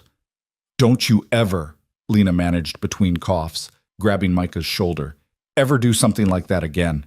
Do you understand me?" Micah nodded, his defiance completely stripped away, leaving only a frightened 5-year-old boy. I'm sorry, I just couldn't leave her." "I know." Lena pulled him into a fierce hug, cat and all. "I know, baby, but you could have died. You could have died, and I—" Her voice broke. They huddled together in the parlor as the storm raged outside. Lena had never experienced anything like it. The sheer violence of wind that could shake a house to its foundations, the darkness that turned midday into midnight, the sound like 1,000 freight trains bearing down on them all at once. June screamed herself hoarse before finally collapsing into exhausted sleep in Lena's lap. Ruth pressed so close to Lena's side that she might have been trying to crawl inside her skin. Caleb sat rigid and silent, his jaw clenched so tight Lena worried he'd crack his teeth. Abigail held herself together through sheer force of will, though Lena could see the girl was trembling. And Micah, still holding his cat, stayed within arm's reach of Lena, as if her presence was the only anchor keeping him from flying apart. The storm lasted 3 hours that felt like 3 days. When it finally passed, moving on to terrorize some other stretch of prairie, the silence was almost as shocking as the noise had been. Jonah burst through the door moments later, Tom right behind him, both men coated head to toe in dust that made them look like ghosts. Jonah's eyes swept the room, counting children, before landing on Lena. "Everyone all right?" His voice was rough, abraded by dust and shouting. "We're fine," Lena managed. "The house held." "Barely." Tom moved to the window, assessing the damage. "Lost part of the barn roof. Chicken coops destroyed. Haven't checked the cattle yet, but later." Jonah crossed to where Lena sat surrounded by children and dropped into a crouch in front of her. Up close, she could see the fear that had been driving him, stark in his eyes. "I saw you go out, saw you run into that storm." His hands were shaking as he reached out to brush dust from her hair. "What were you thinking?" "Micah went after his cat. I went after Micah." Lena met his gaze steadily. "What would you have had me do? Leave him?" "Yes," Jonah said harshly. "Better one child lost than you both dead." No. Lena's voice was quiet but absolute. I told these children I would stay. That means I stay through everything, including storms, including danger. I won't abandon them. Not for anything. Something shifted in Jonah's expression, something profound and irreversible. He stared at her as if seeing her clearly for the first time, and what he saw made his breath catch. You could have died, he said again, but this time it wasn't anger in his voice. It was something else entirely. But I didn't. Lena managed a shaky smile. We're all here, we're all safe. The children, as if released from a spell, suddenly mobbed Lena and Jonah both, talking over each other in a rush of relief and reaction. June woke up and started crying again, and Boots the cat finally struggled free of Micah's grip and disappeared under the settee to recover from her ordeal. It took another hour to calm everyone down, to clean off the worst of the dust, to begin assessing the damage. The house had survived largely intact, though 2 windows were cracked and would need replacing. The barn had lost a section of roof as Tom had reported, but the structure was sound. The chicken coop was a total loss, scattered across half an acre, dead chickens lying like broken toys in the mud. The cattle, miraculously, had weathered the storm with only minor injuries. Jonah and Tom spent the rest of the day checking fence lines and rounding up strays, while Lena put the house back in order and tried to keep the children occupied and calm. That night, exhausted to the bone, Lena made a simple supper of bread and cheese. She didn't have the energy for anything more elaborate. The children ate without complaint, too drained themselves to care what they were eating. After the meal, Micah approached Lena where she stood at the kitchen window, watching the sun set over the storm-ravaged landscape. Miss Hartwell? His voice was small, stripped of all its usual bravado. Why did you come after me? Lena turned to face him, seeing the real question beneath the words. Why would anyone risk themselves for him? Why was he worth saving? She knelt down so they were eye to eye. Because you matter, Micah. Because you're precious and important, and the thought of losing you was unbearable. Because I meant what I said. I'm staying, and that means all of you, even when you're difficult, even when you run into storms. Micah's face crumpled, and he threw his arms around her neck, holding on with desperate strength. I'm sorry, he sobbed into her shoulder. I'm sorry I've been mean to you. I'm sorry I said you'd leave. I'm sorry. Shh. Lena held him close, rocking slightly. It's all right, sweetheart. It's all right. You're forgiven. She looked up to find Jonah in the doorway, watching them. The expression on his face made her breath catch. It was raw and unguarded, full of emotions he usually kept locked away behind exhaustion and grief. Later, after the children were in bed, Lena discovered she couldn't sleep. Her body ached from the day's exertions, her lungs still felt gritty from the dust, but her mind wouldn't quiet. She kept reliving those terrifying moments in the storm, feeling the wind trying to tear her away, seeing Micah's small figure disappearing into the darkness. She wrapped a blanket around her shoulders and made her way downstairs, thinking to make some tea. But the kitchen was already occupied. Jonah sat at the table, a bottle of whiskey in front of him and a half-empty glass in his hand. Can't sleep either? Lena asked quietly. He looked up, startled, then gestured to the chair across from him. Join me? Lena sat, pulling the blanket tighter around herself. Jonah poured a finger of whiskey into a second glass and pushed it toward her. She didn't usually drink spirits, but tonight felt like an exception. The liquid burned going down, but it was a good burn, warming and grounding. I keep seeing you disappear into that dust, Jonah said after a long silence. Keep seeing the moment when I thought I'd lost you both. But you didn't. No thanks to me. His laugh was bitter. I was in the barn with Tom, fighting to keep the horses calm, and my children were in the house with a woman I barely know, and one of them ran out into a killer storm, and I couldn't do anything about it. You were doing what needed doing, Lena said firmly. You can't be everywhere at once, Jonah. That's why you hired me, so you wouldn't have to be. I didn't hire you to risk your life. You hired me to take care of your children. That's what I did. Lena took another sip of whiskey, feeling it settle warm in her stomach. Did you think I'd let Micah die rather than face a storm? I thought you had more sense than to run into one yourself. Then you thought wrong. Lena met his eyes across the table. I told you the first day. I have nowhere else to go. This is my home now, for better or worse. These children are my responsibility, and I take my responsibilities seriously." Jonah studied her in the lamplight, his blue eyes searching her face as if trying to solve a puzzle. "You're not what I expected." "What did you expect?" "Someone temporary, someone who'd work for a few weeks, realize how hard it was, and leave like all the others." He turned his glass in his hands. "Someone I wouldn't have to care about losing." The admission hung in the air between them, weighted with meaning. Lena's heart began to beat faster. "And now?" she asked softly. "Now I'm terrified," Jonah said bluntly, "because in 3 weeks you've become essential. The children need you, I need you, and the thought of you leaving, or worse, the thought of something happening to you, it's unbearable." Lena reached across the table and covered his hand with hers. His skin was rough, scarred from years of hard work, but warm and alive.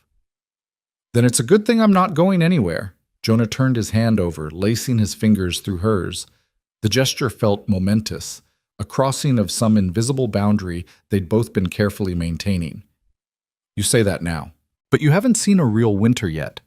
Haven't lived through months of isolation when the snow piles so high you can't even see the barn from the house. Haven't felt what it's like when the loneliness gets so heavy you can barely breathe." "I felt lonely every day of my life since my grandmother died," Lena said quietly. "I know what isolation feels like, Jonah. The difference is, here I'm not alone. Here I matter to someone. That makes all the rest bearable." They sat in silence, hands clasped across the table, while the lamp burned low and the house settled around them. Finally, Jonah stood, though he was reluctant to release her hand. "Get some sleep," he said gruffly. "Tomorrow we've got a chicken coop to rebuild and a barn to patch." "We?" Lena raised an eyebrow. "You said you wanted to help with the ranch work. Consider this your opportunity." His mouth quirked in something almost like a smile. "Unless you've changed your mind about staying through everything." "Not a chance," Lena said, smiling back. She made her way upstairs, her hand still tingling where Jonah had held it, her heart feeling both too full and impossibly light. Whatever was growing between them, this thing neither of them had named, it terrified and exhilarated her in equal measure. The next morning brought new challenges. The storm had destroyed more than just the chicken coop. It had contaminated the well with dust and debris, forcing them to boil all water before use. The vegetable garden that Lena and Abigail had worked so hard to reclaim was buried under 6 inches of dirt. And worst of all, 3 of the cattle had been injured badly enough that Jonah had to put them down, a significant financial loss the ranch could ill afford. But there were blessings too. The storm had brought rain in its wake, soaking into the parched earth and turning the brown grass a tentative green. The children, bound together by the shared trauma, had stopped circling Lena with suspicion and had finally, truly, let her in. Ruth now refused to go anywhere without holding Lena's hand. Caleb had started calling her Lena instead of Miss Hartwell, a familiarity that made her chest ache with happiness. Even Abigail had stopped trying to do everything herself and had begun to lean on Lena with the trust of a child who'd finally found someone worthy of it. And Micah had transformed completely. The angry, hostile boy was still there, but underneath, Lena had found someone sweet and desperately in need of affection. He followed her around like a puppy, constantly seeking her approval, bringing her treasures he found, pretty rocks, interesting sticks, once a horrified garden snake that Lena managed to admire before firmly returning it outside. "You've worked a miracle," Jonah told her one evening, watching Micah help Lena set the table without being asked. "I'd almost forgotten what it was like when he wasn't angry all the time." "He wasn't angry," Lena corrected gently. "He was scared. There's a difference." The weeks slipped past in a blur of work and slowly accumulating small joys. The chicken coop was rebuilt, smaller but sturdier than before. Lena and Abigail replanted the garden with late-season vegetables that might still produce before the first frost. The barn roof was patched with Tom's help, though Jonah grumbled about the cost of materials. And through it all, Lena felt herself settling into this life like a hand into a well-worn glove. She learned the rhythm of the ranch, the cycle of seasons, the particular challenges of this harsh landscape. She learned that Jonah sang to himself when he thought no one was listening, that his favorite meal was chicken and dumplings, that he had a weakness for sweets he rarely indulged. She learned that late at night, when the children were asleep and the work was finally done, Jonah would sometimes sit on the porch, and just stare out at the land as if searching for answers in the darkness. And she learned that if she brought him coffee and sat beside him in companionable silence, he'd eventually start talking about the ranch, about his worries, about Sarah, and the life they'd built together before death had torn it apart. "Do you think she'd approve?" Jonah asked one night, the question coming out of nowhere. "Of you being here, I mean. Of me bringing another woman into her house." Lena considered the question carefully. "I think Sarah loved you and the children enough that she'd want you all to be happy. And I think she'd be grateful that someone's here to care for the family she had to leave behind." She paused. "I've read her letters, Jonah. She was a practical woman. She'd understand that life goes on." "You're probably right." Jonah was quiet for a moment. "I used to talk to her. At night, in our room, I'd tell her about my day, ask her advice. Felt foolish, but it helped. It's not foolish to miss someone you loved." "I don't do it anymore," Jonah admitted. "Haven't in weeks. I keep thinking I should feel guilty about that, but I don't. It's like I'm finally ready to let her rest." Lena understood what he wasn't saying, that she had something to do with that readiness, that her presence had somehow given him permission to start moving forward. The knowledge was heavy and precious both, but their fragile peace was shattered on a Tuesday morning 6 weeks after Lena's arrival, when a wagon rolled into the yard carrying a woman Lena recognized despite the years that had passed. Her Aunt Beatrice had come to take her back. Lena was in the garden when she heard the wagon, her hands deep in the soil as she weeded around the struggling tomato plants. She looked up, shading her eyes against the sun, and felt her stomach drop. Aunt Beatrice was exactly as Lena remembered. Tall, thin, dressed in severe black despite the heat, her face pinched with perpetual disapproval. She climbed down from the wagon with the help of a man Lena didn't recognize, probably hired for the journey, and surveyed the ranch with the expression of someone examining a crime scene. "Lena," she called out, her voice sharp enough to cut glass. "Stop whatever you're doing and come here immediately." Lena stood slowly, wiping her hands on her apron. Her heart was pounding, her mouth dry, but she forced herself to walk calmly across the yard. Behind her, she heard the kitchen door open. Jonah and the children would have heard the wagon, would be coming to see who'd arrived. "Aunt Beatrice." Lena stopped a few feet away, maintaining distance. "This is unexpected." "I imagine it is." Beatrice's eyes swept over Lena, taking in the worn dress, the dirt under her fingernails, the sunburned nose. "Look at you, you've gone completely native." "This is exactly what I feared would happen." "What are you doing here?" Lena asked bluntly. "I've come to collect you, of course. This arrangement was always meant to be temporary, a few months at most while I sorted out other options. I've secured you a position with a family in Philadelphia, respectable people. You'll work as a nursemaid to their children." "I have a position," Lena said, her voice steady despite the fear coursing through her. "Here." "This?" Beatrice gestured dismissively at the ranch. "This is hardly suitable for a young woman of any breeding. Living in the wilderness with a widowed man caring for his children like some kind of—" She stopped herself, but Lena heard what she hadn't said. "Like some kind of woman who'd sell herself for security." "Mrs. Hartwell, I presume?" Jonah's voice, cold as winter ice, cut through the tension. He'd approached from the house, the children clustered on the porch behind him, watching with wide eyes. Beatrice turned, her chin lifting. "Mr. Pierce, we've corresponded by telegram." "We have, though I don't recall any mention of you planning a visit." Jonah moved to stand beside Lena, and she felt the warmth of his presence like a shield. "Is there something I can help you with?" "You can help me by releasing my niece from this absurd arrangement. She's needed elsewhere." "I'm not going," Lena said, finding her voice. The fear was still there, but underneath it was something stronger, certainty. "I'm staying here, Aunt Beatrice, with this family." "Don't be ridiculous. You can't possibly want to stay in this godforsaken place." Beatrice's voice rose. "You're wasting your youth on someone else's children, working yourself to the bone for pennies. I'm offering you a real opportunity." "To be unwanted in someone else's house again?" Lena interrupted, her own voice rising to match. "To spend my days caring for children who aren't mine while being reminded constantly that I'm a burden? To have no home, no family, nothing that's truly mine?" She shook her head. "I've done that my entire life, and I'm done." "You ungrateful girl." She said no. Jonah's voice was quiet but carried absolute authority. Miss Hartwell is employed by me. She has a contract. A handshake and a telegram are hardly a binding contract, Beatrice snapped. She's my niece, my responsibility. I have every right to— You have no rights where I'm concerned. Lena stepped forward, her hands clenched into fists. You gave up any claim to me when you shipped me off to the frontier without even asking if I wanted to come.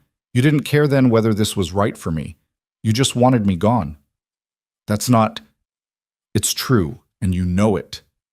Lena's voice shook, but she forced herself to keep talking. I was a problem you solved by sending me as far away as possible. Well, I like it here. I'm needed here. For the first time in 7 years, I have a place where I belong, and you don't get to take that away from me. Silence fell, broken only by the wind and the distant lowing of cattle. Beatrice stared at Lena as if she'd never seen her before, and perhaps she hadn't. The meek, grateful girl who'd lived in her house was gone, replaced by someone who'd learned to fight for what mattered. If you stay here, Beatrice said finally, her voice tight with fury, you are no longer my concern, no longer family. I'll wash my hands of you entirely. Then wash them, Lena said, and felt simultaneously terrified and free. I have a family now. Beatrice's face went white, then red. She opened her mouth, closed it, then turned sharply toward her hired driver. We're leaving, immediately. The wagon was turned around and rumbling back down the drive within minutes, dust rising in its wake. Lena watched it go, her whole body trembling now that the confrontation was over. She'd done it. She'd actually done it. She'd chosen herself, chosen this life, chosen Lena. She turned to find Jonah watching her with an expression of such profound emotion that it stole her breath. Behind him, the children had left the porch and were running across the yard.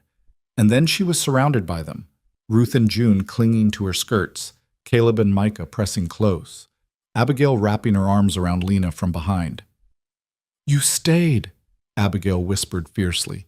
You chose to stay. Of course I did, Lena managed through her tears. I told you I would. I promised. That night, after the children were finally settled, it had taken hours, they'd been so wound up from the day's drama. Lena found herself once again on the porch with Jonah. But this time, he was the one who sought her out, carrying 2 cups of the precious coffee they usually saved for special occasions. You gave up your family for us, he said without preamble. I gave up people who never wanted me for people who do, Lena corrected. There's a difference. Still, Jonah set his cup down and turned to face her fully. What you did today, standing up to her, choosing to stay even though she made it clear there'd be consequences, that took courage. Or stubbornness. Lena attempted a smile. I'm not always sure which. Both, probably. Jonah was quiet for a moment, then, Lena, I need to ask you something, and I need you to be honest with me. Her heart began to pound. All right. Are you staying because you have nowhere else to go, or because you want to be here? Lena took a breath, knowing her answer would change everything. At first, it was because I had nowhere else. But now, she met his eyes. Now I stay because I can't imagine being anywhere else, because these children have become my children, because this house has become my home, because you— She faltered, unable to finish. Because I what? Jonah's voice was soft, his eyes intense. Because you've made me feel like I matter, Lena whispered, like I'm more than just a burden or an obligation, like I'm essential. Jonah reached out and took her hand, his thumb brushing across her knuckles. You are essential, to this family, to me. He paused. I never thought I'd feel this way about anyone after Sarah. Thought that part of me died with her, but you've brought this household back to life, Lena. You've brought me back to life. Jonah, I'm not asking for anything, he said quickly. I know this isn't what you signed on for. You came here as hired help, and if that's all you want to be, I'll respect that. But I need you to know, you're not just the housekeeper. Not to me, not to any of us. Lena's eyes burned with tears. What am I then? Jonah lifted her hand to his lips, pressing a kiss to her work-roughened knuckles. You're ours, he said simply. If you'll have us. And Lena, who'd spent her whole life belonging to no one, finally understood what it meant to be claimed. Not as property, but as something infinitely more precious, as family, as home, as someone worth fighting for. Yes, she said through her tears. Yes, I'll have you, all of you. Jonah pulled her into his arms, and Lena let herself be held, feeling safe and wanted in a way she'd never experienced before. Tomorrow would bring new challenges. She knew that. The ranch was still struggling financially. Winter was coming, and with it all the hardships Jonah had warned her about. There would be difficult days ahead. But tonight, surrounded by the vast prairie darkness and held in the arms of a man who'd learned to hope again, Lena finally let herself believe that she'd found what she'd been searching for all along. Not just a place to stay, but a reason to fight for staying. Not just survival, but a life worth living. Not just acceptance, but love. Fierce, protective, and absolutely unshakable. She was home. Finally, truly home. And nothing, not storms or poverty or well-meaning relatives, would take that away from her. The morning after Jonah's declaration brought a strange new awareness between them, a heightened consciousness of every glance and accidental touch that left Lena feeling simultaneously exhilarated and terrified. She woke earlier than usual, her mind too full of questions to allow for rest. What did it mean? What Jonah had said? What did he expect from her now? What did she want? She dressed in the pre-dawn darkness and made her way downstairs, seeking the comfort of familiar routines. But when she entered the kitchen, she found Jonah already there, building up the fire in the stove. He looked up at her entrance, and the expression on his face, tender and uncertain and hopeful all at once, made her breath catch. "Couldn't sleep either?" he asked quietly. "Too much to think about." Lena moved to the water bucket, needing something to do with her hands. "Jonah, about last night." "I meant every word," he interrupted, straightening from the stove. "But I also meant what I said about not expecting anything. You don't owe me." "I know I don't." Lena turned to face him. "But that doesn't change the fact that everything's different now. We can't just pretend nothing was said." "No," Jonah agreed. "We can't." He crossed the kitchen to stand before her, close enough that she could see the gray threading through his dark hair, the fine lines around his eyes. "So where does that leave us?" Lena took a breath, reaching for honesty. "I don't know. I've never—" She stopped, feeling heat rise in her cheeks. "I've never been courted. Never had anyone look at me the way you're looking at me right now. I don't know what I'm supposed to do or say or feel." "Then we'll figure it out together." Jonah's hand came up to cup her cheek, his thumb brushing across her cheekbone with infinite gentleness. "No expectations, Lena. No pressure. We'll just see where this goes. Is that all right?" It was more than all right. It was everything she hadn't known she needed. Lena nodded, leaning slightly into his touch, and saw his eyes darken with emotion. "Can I kiss you?" he asked, his voice rough. "Yes," Lena whispered. He leaned down slowly, giving her time to change her mind, but Lena didn't want to change her mind. When his lips met hers, it was gentle and careful, a question rather than a demand. Lena's first kiss, given and received with all the tenderness of two people who'd learned not to take precious things for granted. When they finally pulled apart, Jonah rested his forehead against hers, his breathing unsteady. "I've wanted to do that for weeks," he admitted. "Since when?" Lena asked, surprised by her own boldness. "Since the storm. Since I watched you run into that nightmare to save my son and realized you were the bravest person I'd ever met." His arms came around her waist, holding her close. "Maybe even before that. Since you stood in my kitchen and refused to be intimidated by Abigail's hostility. Since you read poetry to my children like it was the most natural thing in the world. Since you made me remember what it felt like to hope." Lena's throat tightened with emotion. "I'm not brave. I was terrified." "Being brave doesn't mean you're not afraid. It means you do what needs doing anyway." Jonah pulled back just enough to see her face. "You've done that every single day since you arrived here, Lena. You've been brave when it would have been easier to run." They stood in the quiet kitchen, holding each other as the sky outside began to lighten, and Lena felt something settle in her chest, a sense of rightness, of being exactly where she was supposed to be. The moment was broken by footsteps on the stairs. They stepped apart just as Abigail appeared in the doorway, her hair still in its nighttime braid, her expression sleepy. But she was observant enough to catch the charged atmosphere, the way Jonah and Lena were standing just a bit too far apart, the flush on Lena's cheeks. "Morning," Abigail said slowly, her gaze moving between them with unmistakable speculation. "Good morning." Lena forced herself to move naturally toward the pantry. "I was just about to start breakfast. Would you help me with the biscuits?" "Sure." Abigail moved to wash her hands, but Lana could feel the girl watching them both.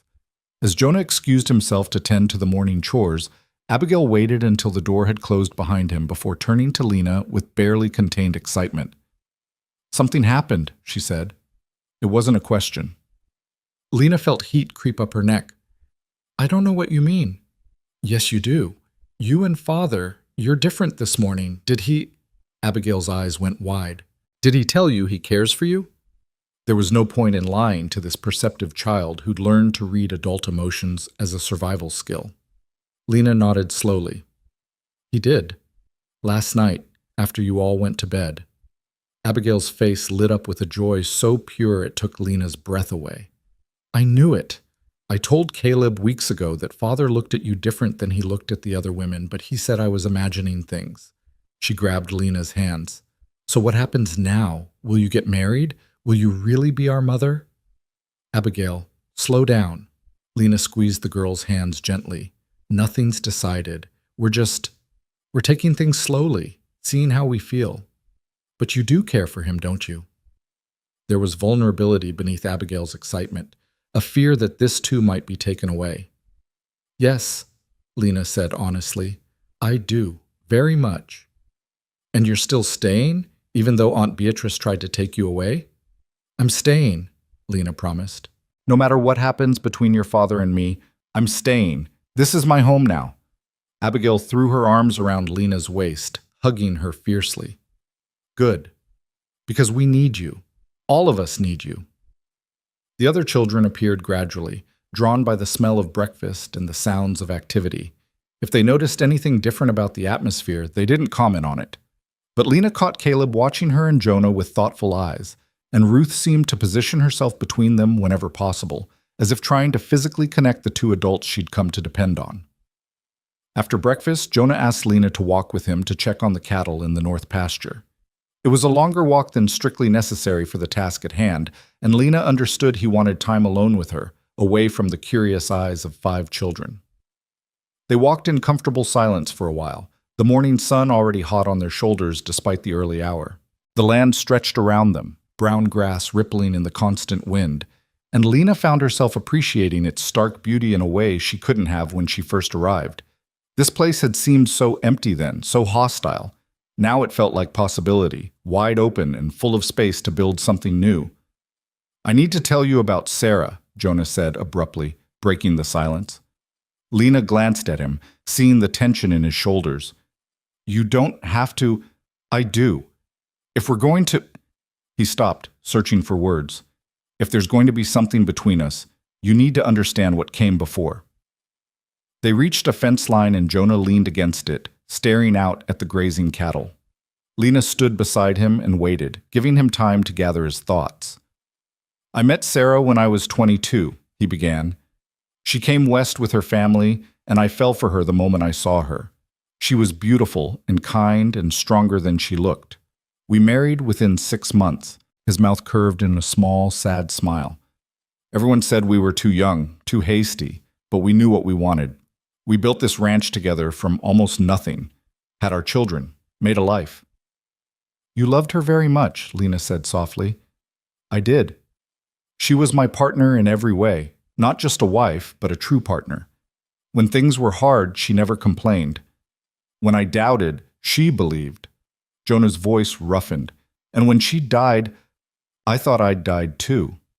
The only thing that kept me going was the children needing me." Lena reached out and took his hand, lacing their fingers together. "She sounds remarkable." She was. Jonah turned to face Lena fully. "But here's what I need you to understand. What I feel for you isn't about replacing her. Sarah will always be part of me, always be the mother of my children, but what I'm feeling now, what's growing between us, It's not some pale shadow of what I had before. It's different, new, its own thing entirely. I'm not her, Lena said, needing him to hear it. I'll never be her, Jonah. I can't fill the space she left. I don't want you to fill her space. I want you to make your own space. His free hand came up to frame her face. You already have, Lena. You've carved out a place in this family that's entirely yours. The children don't see you as a replacement for their mother. They see you as someone new who loves them anyway. And He stopped, his thumb tracing her jawline. I see you as the woman who made me believe I could live again instead of just surviving. Lena's eyes filled with tears. I don't know if I'm strong enough for this. For all of it. The ranch, the children, you. What if I fail? What if I can't be what you need? You already are what I need, Jonah said fiercely. You think you're not strong? Lena, you've survived things that would have broken most people. You've made a home in a place that terrifies women who grew up in comfort. You've won over 5 grieving children who'd learned not to trust. You ran into a dust storm to save my son. He shook his head.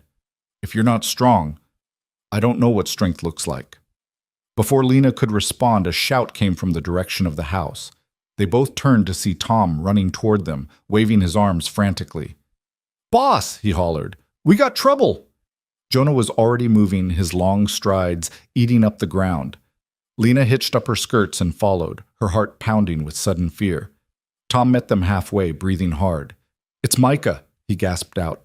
The boy's taken sick, real sick. Abigail sent me to fetch you quick. They ran the rest of the way to the house. Inside, they found Abigail in the kitchen with Micah, who was curled up on a chair, his small face flushed and sweating. The moment Lena touched his forehead, she knew this was serious. The child was burning with fever. How long has he been like this? Lena asked, already moving into action, her mind cataloging symptoms and possible causes. He said his stomach hurt at breakfast, but I thought... Abigail's voice broke.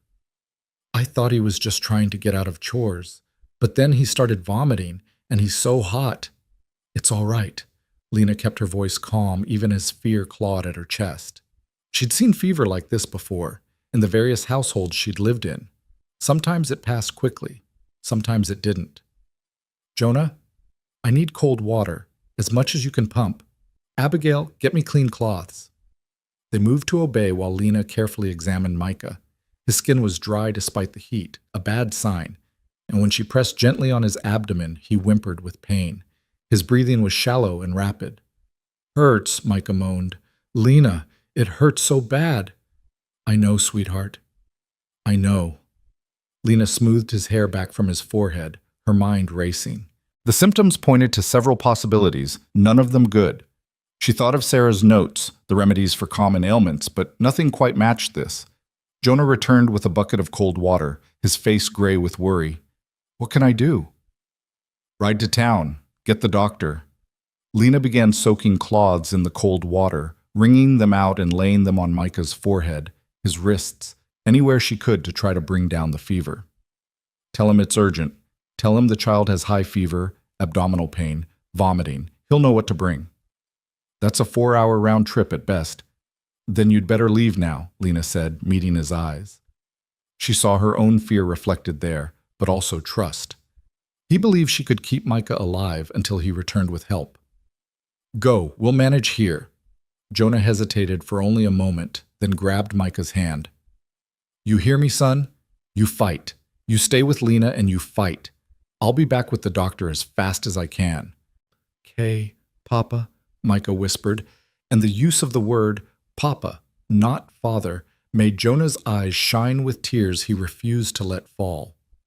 Then he was gone, and Lena heard the thunder of hooves as he rode out at a gallop. She turned back to Micah, forcing down her own fear, focusing on what needed to be done. The next hours were a nightmare of helpless vigilance. Lena kept the cold cloths coming, changing them as soon as they warmed from Micah's burning skin. She tried to get him to sip water, but he could barely swallow, and what little he got down came back up within minutes. His fever climbed higher, and he began to slip in and out of consciousness, sometimes calling for his mother, sometimes for Lena, sometimes just whimpering wordlessly. The other children hovered anxiously until Lena sent Abigail to take them upstairs, away from their brother's suffering. But she could hear their frightened whispers, could feel their fear like a physical presence in the house. "Don't let me die," Micah begged during one of his lucid moments, his small hand clutching Lena's with surprising strength. "Please, Lena, I don't want to die like Mama." "You're not going to die." Lena's voice was fierce, willing it to be true. "You're going to fight this, Micah. You're going to get better. Do you hear me?" But as the afternoon wore on and the fever continued to climb, Lena began to doubt her own words. She'd seen this before, seen how quickly a child could slip away, how fever could burn through them like wildfire. She thought of Sarah's notes about June's birth, about childbed fever, about how quickly death could come despite every effort to prevent it. No, she wouldn't accept that. Not Micah. Not this sweet, complicated boy who'd finally learned to trust her, who'd run into a storm for his cat, who called her by name and brought her treasures, and had just started to heal from his mother's loss. She prayed silently, not to any specific deity, but to the universe itself, to whatever force governed life and death. Please, please, not this child. Take anything else, but not him. When the door finally burst open and Jonah returned with Dr. Morrison, Lena nearly collapsed with relief. The doctor was an older man, grizzled and competent, who'd seen everything the frontier could throw at him and had learned to meet it with steady hands and practical solutions. He examined Micah quickly, his face grave. "How long has he been like this?" "Since mid-morning, maybe 6 hours." Lena realized her voice was shaking and forced it steady. The fever started suddenly. He complained of stomach pain, then vomiting, then the fever just kept climbing. Dr. Morrison pressed carefully on Micah's abdomen, watching the boy's reaction. When Micah cried out at the pressure on his lower right side, the doctor nodded grimly. "Appendicitis," he said flatly. "The appendix is inflamed. If it burst—" He didn't finish the sentence, but he didn't need to. Everyone in the room understood what would happen if the appendix ruptured. "What do we do?" Jonah's voice was hoarse. "We keep him comfortable and pray it doesn't rupture while the inflammation goes down. It's too dangerous to try surgery out here without proper facilities." The doctor pulled supplies from his bag, laudanum for the pain, herbs to make a poultice for the abdomen. "The next 24 hours will tell us whether he'll make it." Whether he'll make it. The words hung in the air like a death sentence. "I'll stay with him," Lena said immediately. "Whatever needs doing, I'll do it." The doctor looked at her, really looked at her for the first time. "You're the new housekeeper Jonah mentioned. I'm Lena Hartwell, and Micah is—" She stopped, realizing what she'd been about to say. "Micah is mine. I'll take care of him." The doctor showed her how to administer the laudanum, how to apply the poultices, what signs to watch for that would indicate the appendix had ruptured. Then he pulled Jonah aside, and though they spoke in low voices, Lena heard every word. "I won't lie to you, Jonah. This is bad. The fever's high, the inflammation is severe. Even if the appendix doesn't burst, infection could still kill him. All we can do is try to keep him comfortable and hope his body is strong enough to fight it." "He's 5 years old," Jonah said, his voice breaking. "He's just a little boy." "I know, I'm sorry. I'll stay tonight, monitor his condition, but you need to prepare yourself for the possibility that—" "No," Jonah's voice went hard. "I won't prepare myself for losing him. I'll prepare myself to fight for him. And Lena will too. We'll fight for every breath, every heartbeat. That's what we'll do." The doctor nodded slowly. "All right then, we fight." The night that followed was the longest of Lena's life. She stayed by Micah's bedside, sponging his burning skin, forcing drops of medicine between his lips, talking to him constantly even when he couldn't respond. She told him stories about her grandmother, about the places she'd lived, about the future they'd have together when he was well. She promised him adventures and treats and all the time in the world to be the child he deserved to be. Jonah sat on Micah's other side, holding his son's hand, his lips moving in silent words that might have been prayers or promises, or simply the desperate pleading of a father who couldn't bear to lose another piece of his heart. Somewhere past midnight, Micah's fever broke. One moment he was burning, delirious, struggling to breathe, and the next sweat was pouring from his skin, drenching the sheets. His breathing eased. His eyes, when they fluttered open, were clear for the first time in hours. "Lena?" His voice was thread-thin but lucid. "Did I die?" No, baby. Lena's voice broke as she laughed and cried simultaneously. No, you didn't die. You're going to be fine. Dr. Morrison checked him over with careful, practiced hands. The fever's broken. That's good. Very good. But he's not out of danger yet. We need to watch him closely for the next few days, make sure infection doesn't set in, make sure the appendix doesn't flare up again. We'll watch him, Jonas said, his voice rough with emotion. Every moment, whatever it takes. As dawn broke over the prairie, painting the sky in shades of gold and pink, Micah slept peacefully for the first time in 24 hours. Dr. Morrison dozed in a chair, exhausted from his vigil, and Jonah and Lena sat together beside the sleeping child, their hands clasped, united in their determination to protect this family they'd both come to love so fiercely. Thank you, Jonah whispered, his thumb tracing circles on the back of Lena's hand, for fighting for him, for not giving up. He's mine to fight for, Lena said simply, and realized as she spoke that it was absolutely true. These children, all 5 of them, had become hers in the deepest sense, not by blood, not by law, but by choice, by love, by the fierce, protective bond that had grown between them through shared struggles and small joys and moments exactly like this one, when the only thing standing between a child and death was the stubborn refusal of the people who loved him to let him go. Over the next 3 days, Micah slowly recovered. The crisis had passed, but he remained weak, requiring constant care.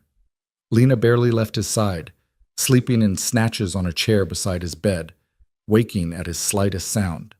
The other children tiptoed around, their earlier boisterousness subdued by fear and the close brush with loss.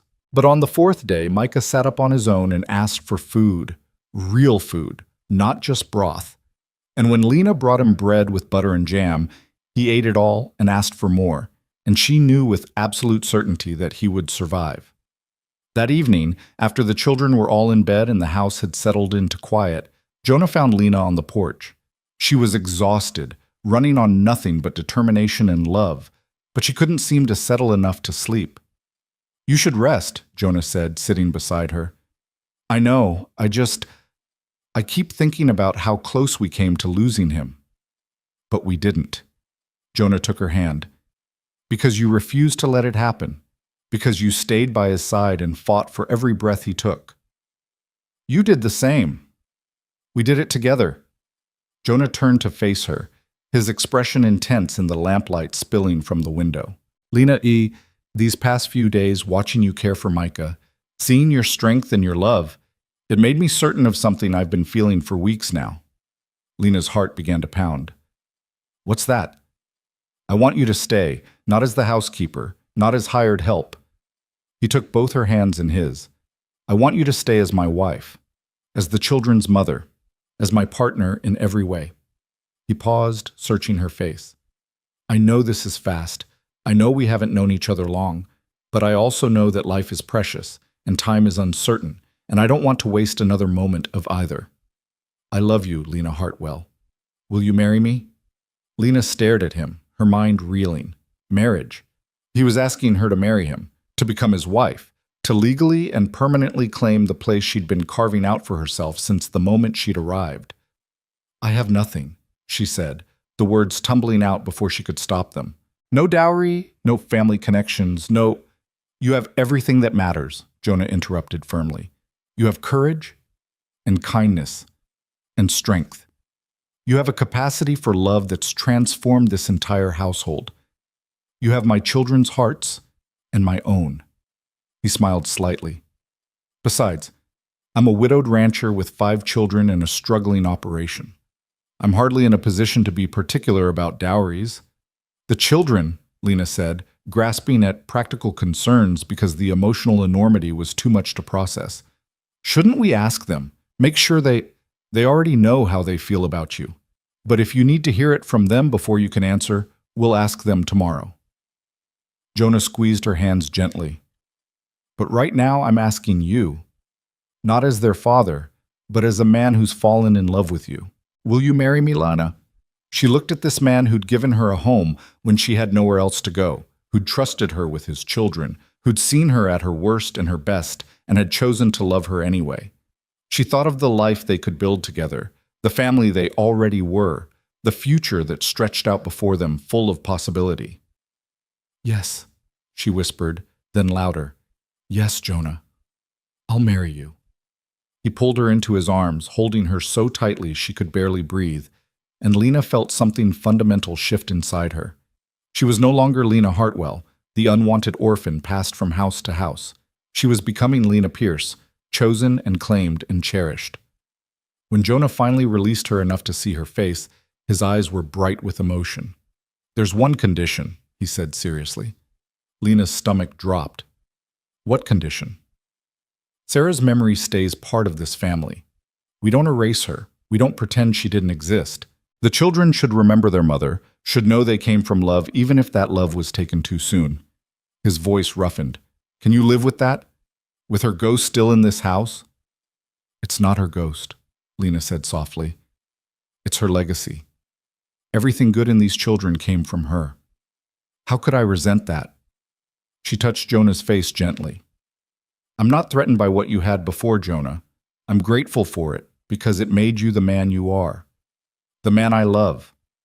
Jonah kissed her then, deep and thorough and full of promise, and Lena kissed him back with all the pent-up emotion of weeks of growing feelings and careful restraint. When they finally broke apart, both breathing hard, Jonah rested his forehead against hers. "We'll tell the children tomorrow," he said. "Make it official. Plan a simple ceremony. Maybe Pastor Williams can come out from town next month." "Tomorrow," Lena agreed, her heart so full it ached. But as it turned out, the children already knew. When Lena came down the next morning, she found all 5 of them clustered in the kitchen, clearly waiting for her. Abigail was vibrating with barely contained excitement. Even Micah, still pale and weak from his illness, was smiling. "Father told us," Abigail burst out the moment Lena appeared. "He told us he asked you to marry him, and you said yes, and you're going to be our real mother, and—" She stopped, suddenly uncertain. "You did say yes, didn't you? He didn't misunderstand?" "I said yes," Lena confirmed, and was immediately mobbed by children. They crowded around her, talking over each other, asking questions, making plans. Ruth refused to let go of Lena's hand. June climbed into her arms and wouldn't be put down. Even Caleb, usually so reserved, allowed himself a genuine smile. "Does this mean you can never leave?" Micah asked, his young face serious. "Even if things get hard? Marriage means you stay forever, right?" "It does," Lena said, looking at each child in turn. "It means I'm yours, and you're mine, and nothing will change that.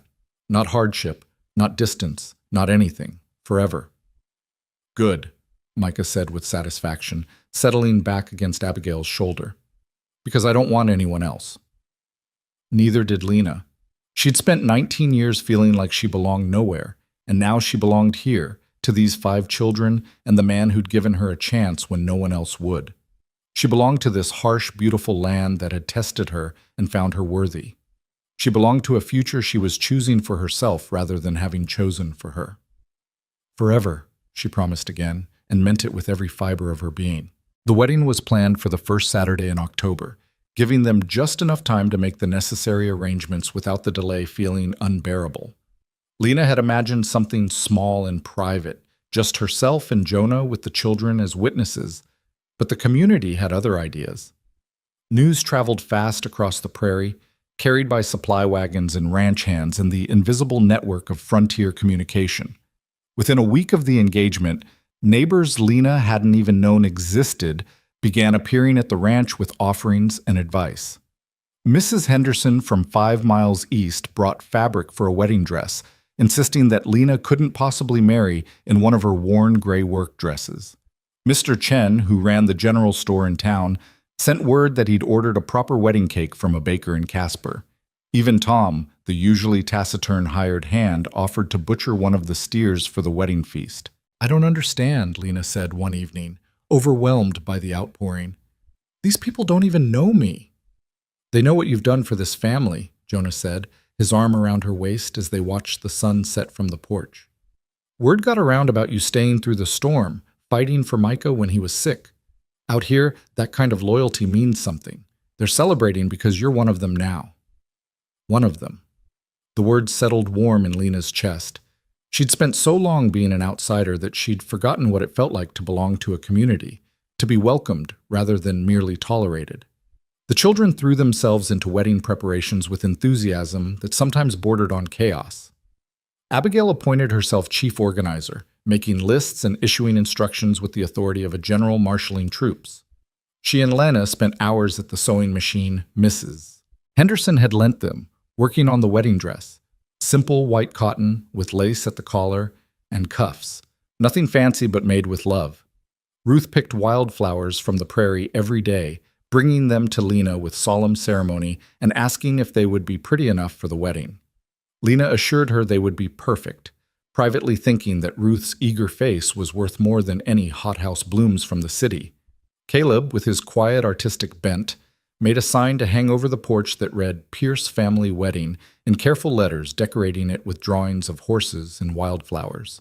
When he showed it to Lena, his face anxious for her approval, she hugged him so hard he squeaked. Even Micah, still recovering from his illness, contributed by testing every sweet thing that came into the house and declaring whether it was good enough for Lena's wedding.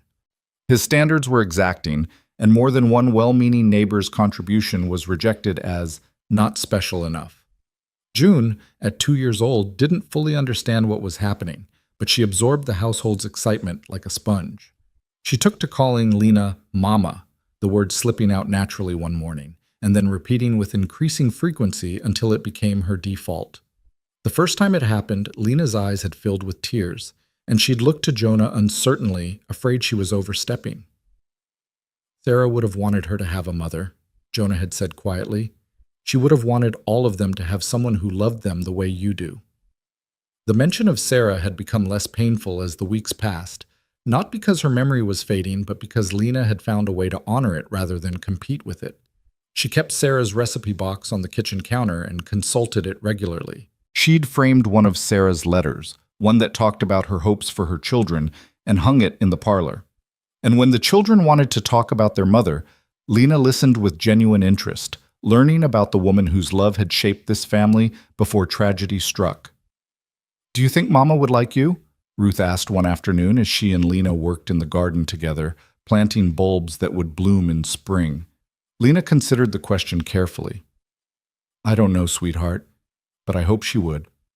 I hope she'd see that I love you all and want what's best for you, just like she did." "I think she would," Ruth said with the certainty of a 7-year-old. "Because you make Papa smile again. He stopped smiling after Mama died, but now he smiles all the time." It was true. Jonah had transformed over the weeks of their engagement, shedding years of exhaustion and grief like a snake shedding old skin. He still worked long hours on the ranch. That was unavoidable, but he no longer carried the weight of the world on his shoulders alone. He'd learned to lean on Lena, to share his worries and plans, to accept help when it was offered. The ranch itself had begun to recover too. With Lena managing the household efficiently, Jonah had been able to focus more attention on the cattle and land. He'd sold off some of the weaker stock and used the money to repair fences and outbuildings. Tom had proven more capable when properly directed, and together they'd started making plans for expanding the herd come spring. It was slow progress, but it was progress nonetheless. "We might actually make it," Jonah had said one night, going over the accounts with Lena. "Another good year, and we'll be stable. 2 good years, and we might even prosper." "We'll make it," Lena had replied with certainty. "We have to.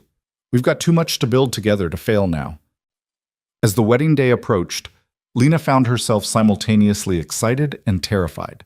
She'd never imagined she would marry, had resigned herself to spinsterhood and a life of moving from household to household. Now she was about to legally bind herself to a man, to become stepmother to 5 children, to take on responsibilities that would have seemed impossible just months ago.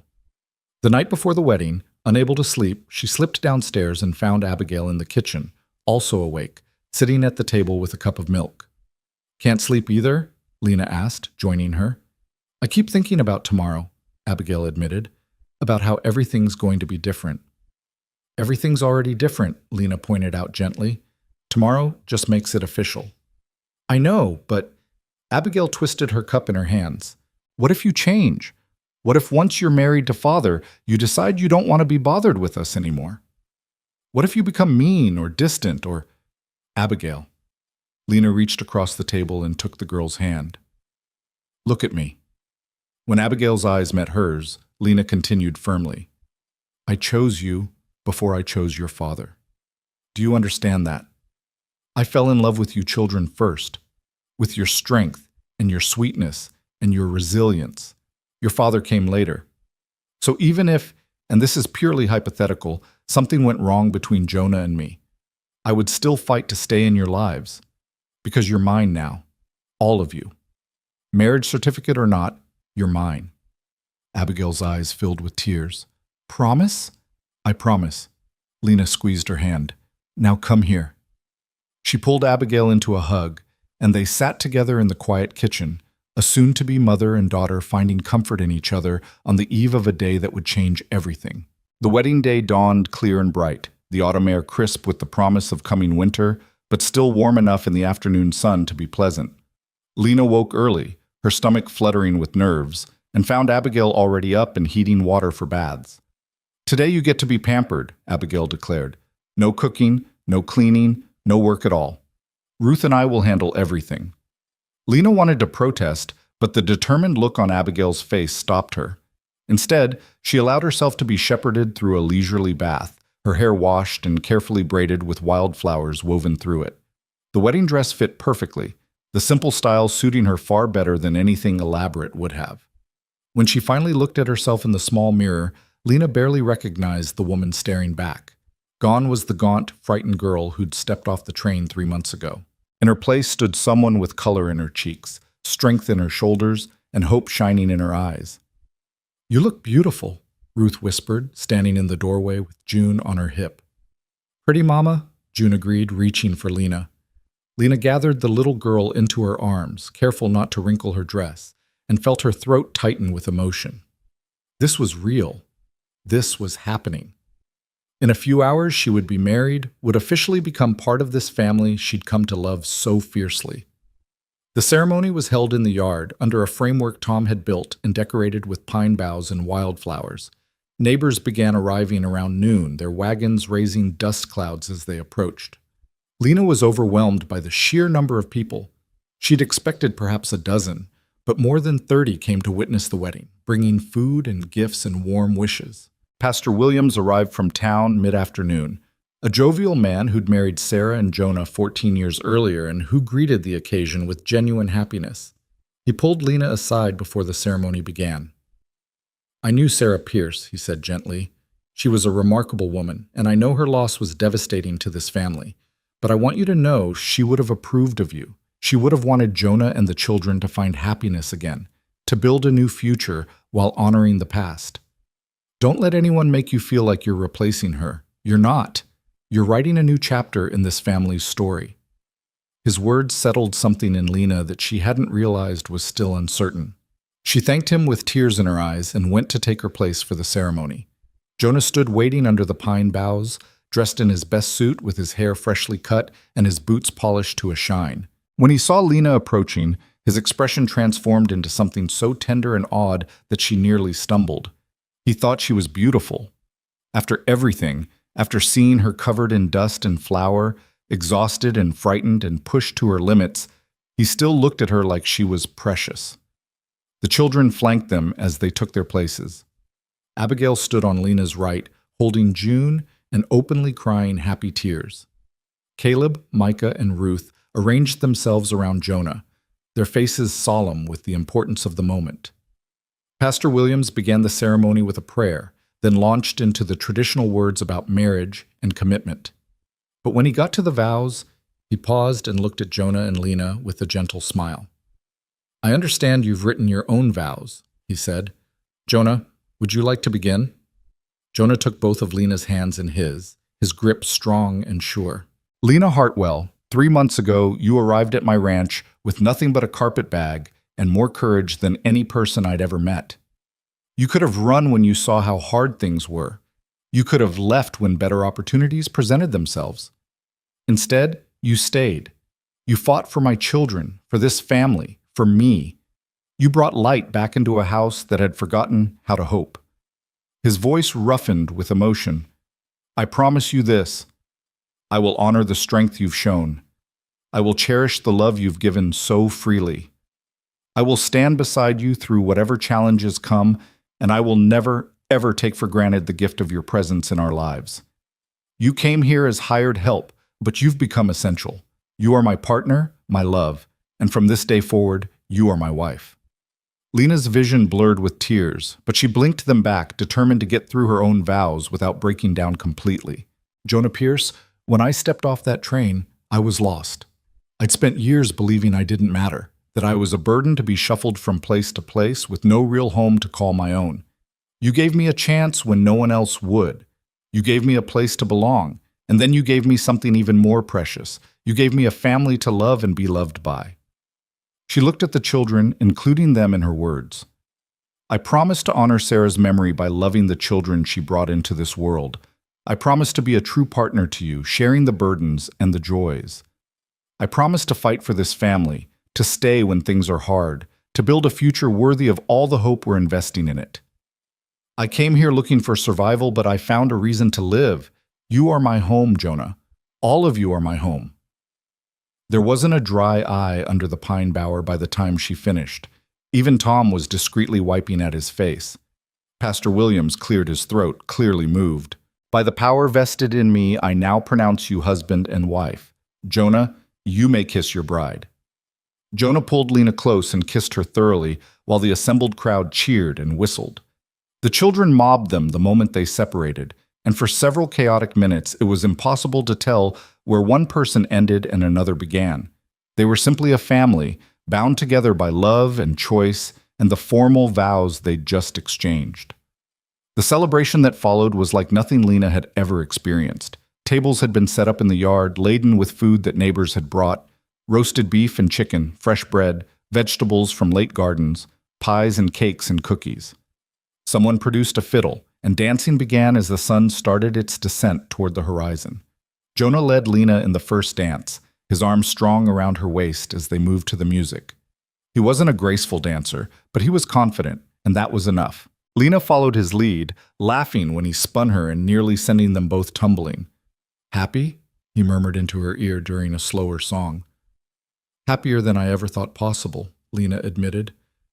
Is this real, Jonah? Or am I going to wake up on that train, still on my way to a ranch where nobody wants me? It's real. He kissed her temple. You're Lena Pierce now, my wife, their mother, and nobody can take that away from you. The party continued into the evening, neighbors reluctant to leave such a joyful occasion. The children, overstimulated and exhausted, eventually collapsed in various corners. Ruth asleep on a blanket under the stars, Micah and Caleb dozing against each other on the porch steps. June passed out in Abigail's arms. As the last guests finally departed and the ranch settled into peaceful quiet, Jonah and Lena stood together in the yard, surveying the beautiful chaos of the celebration. We should probably clean up, Lena said without much conviction. It'll keep until morning. Jonah turned her to face him. Tonight, I just want to be with my wife. The word still felt strange and wonderful. Wife.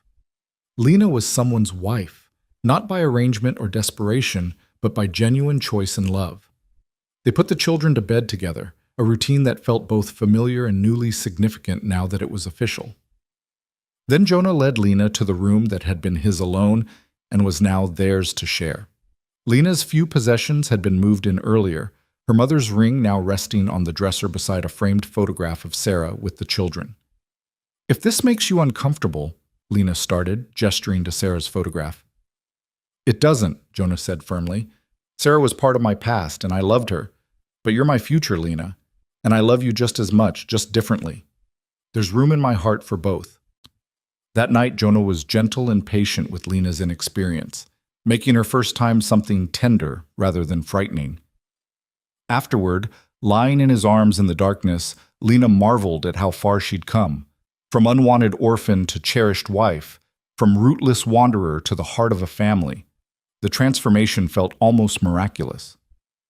What are you thinking? Jonah asked, his fingers trailing through her unbraided hair. That I'm grateful. Lena said honestly, that I'm terrified of losing this, that I can't believe this is my life now. Believe it. Jonah pulled her closer. Because this is just the beginning, Lena. We've got years ahead of us, years to build this ranch into something prosperous, years to raise these children and maybe add more of our own, years to grow old together watching the seasons change over this land. More children. The thought sent a thrill through Lena. The possibility of carrying Jonah's child, of adding to this family they were building, felt like the ultimate proof that she belonged here. The weeks after the wedding settled into a new rhythm. Lena was no longer the housekeeper, but the mistress of the household, and while her daily tasks remained largely the same, the weight of them felt different. She was working for her own home now, caring for her own family, building her own future. The children adjusted to the change with surprising ease. They'd already been calling her Lena, or Mama, so the formal shift in her status didn't alter their relationships. If anything, it seemed to give them permission to lean on her more fully, to trust that she wouldn't disappear. Abigail, in particular, bloomed under the certainty of Lena's permanent presence. She began to reclaim some of her childhood, spending time on things she enjoyed rather than constantly managing household crises. She taught Lena to ride, the two of them taking long afternoon rides across the prairie while Ruth minded June. She talked about her hopes for the future, maybe becoming a teacher someday, or learning to run a ranch of her own. "You don't have to leave to do that," Lena pointed out one day. "This ranch will need running for a long time yet. You could stay, learn from your father, eventually take over." The possibility clearly hadn't occurred to Abigail, but Lena could see the idea taking root. A daughter running a ranch, it was unusual but not unheard of, and Abigail had the intelligence and determination to do it well. Caleb opened up in ways he hadn't before, talking more freely about his feelings and fears. He admitted that he'd been afraid to love Lena fully because everyone he loved seemed to leave him. Lena's marriage to his father had finally convinced him that she was truly staying, and the relief was palpable. He started bringing her his drawings again, seeking her opinion and praise, and Lena made sure to display the best ones around the house. Ruth lost her nervous habit of sucking her fingers, her general anxiety easing as the household stabilized. She attached herself to Lena like a small shadow, following her from room to room, helping with chores, chattering about everything and nothing. The transformation from the silent, watchful child Lena had first met was remarkable. Micah, fully recovered from his illness, channeled his energy into helping around the ranch. He was still only 5 and couldn't do much, but he took his small responsibilities seriously, feeding the chickens, collecting eggs, helping Tom with simple tasks around the barn. The anger that had defined him when Lena first arrived was gone, replaced by the natural exuberance of a healthy, happy child. And June simply loved with the uncomplicated wholeness of toddlerhood. She called Lena Mama and Jonah Papa, and seemed to have no memory of a time when they weren't a complete family. Sometimes Lena wondered if that should make her sad, that June wouldn't remember Sarah. But then she'd remember what Pastor Williams had said. She wasn't replacing Sarah, she was writing a new chapter. Sarah would live on in the stories they told, in the recipes they used, in the love that had shaped these children from birth. As autumn deepened into winter, Lena finally understood what Jonah had warned her about. The isolation was real and sometimes oppressive. Snow piled high around the house, cutting them off from town for weeks at a time. The work was constant and exhausting, keeping the fires going, cooking for 7 people, managing the household while Jonah and Tom fought to keep the livestock alive in brutal cold. But Lena had been right when she told Jonah that loneliness was different when you weren't alone. The isolation didn't crush her because she was surrounded by people she loved, by children who needed her, by a husband who cherished her. The long winter evenings were spent reading together, playing games, working on projects. Jonah taught the boys to carve wood, producing crude but enthusiastic animals and tools. Lena taught the girls to knit, and they made scarves and mittens for everyone. On the coldest nights, they all piled into the front room, sleeping near the fire for warmth, and those nights, cramped and uncomfortable as they were, felt more like family than anything Lena had experienced in her previous life. Christmas came and went, marked by simple gifts and a feast Lena and Abigail prepared together. Jonah surprised Lena with a locket containing a tiny photograph of all 7 of them taken in town the previous month. Inside the other half was a piece of paper with Jonah's handwriting. My family, my heart, my home. Lena gave Jonah a new work jacket she'd sewn in secret, using fabric she'd ordered months ago and hidden in her trunk. It was practical but made with love, every stitch a promise of care and commitment. For the children, there were small treasures: a new doll for June, a set of watercolors for Caleb, books for Ruth and Abigail, a pocket knife for Micah that made him feel impossibly grown up. But the best gift came unbidden and unexpected in late January, when Lena woke one morning with a familiar queasiness and realized what it meant. She was pregnant, carrying Jonah's child, adding to the family they'd built together. She told him that night after the children were asleep, watching his face carefully for his reaction. What she saw there, pure joy mixed with tender concern, made her fall in love with him all over again. "Are you happy?" she asked, needing to hear it. "Happy." Jonah pulled her into his arms, his hand coming to rest protectively over her still flat stomach. "Lena, you've given me everything. You brought my children back to life. You saved this family. And now you're giving me a future I never thought I'd have again. Happy doesn't begin to cover it." They told the children together the next morning, and the reactions ranged from Abigail's tearful excitement to June's confused certainty that the baby should arrive immediately. Even Tom, when he heard the news, offered gruff congratulations and promised to work extra hard come spring so Jonah could spend more time with his growing family. Winter finally released its grip in late March, the snow melting into rushing streams that fed the parched earth. The prairie turned green almost overnight, and wildflowers bloomed in impossible profusion. Jonah and Tom began the work of spring roundup, checking the cattle that had survived the winter and planning for the future. Lena's pregnancy progressed smoothly, her body adapting with surprising ease. By late spring, her condition was obvious, and she found herself both amused and touched by how protective everyone became. The children treated her like she might shatter at any moment. Jonah fussed over her constantly, insisting she rest more and work less. Even the ranch hands who came through on various errands treated her with exaggerated courtesy. "I'm pregnant, not dying," Lena protested one day when Jonah tried to prevent her from carrying a basket of laundry. "I know that," Jonah said, taking the basket anyway. "But I lost Sarah to childbirth, and I'll be damned if I lose you too. So humor me, please, and let people help you." Lena understood then that his protectiveness came from fear, and she stopped protesting quite so much. Instead, she accepted help gracefully and used her extra energy to plan for the future, sewing baby clothes with Abigail's help, organizing the nursery that would be set up in their room, reading everything she could find about childbirth and infant care. On a warm day in early May, Lena and Abigail decided to plant a tree in the pasture near the house. It was Abigail's idea, a marker of new growth and new beginnings, and Lena loved it immediately. They chose a young cottonwood sapling that Tom had found near the creek and carried it carefully to a spot where it would have room to grow tall. The whole family helped with the planting.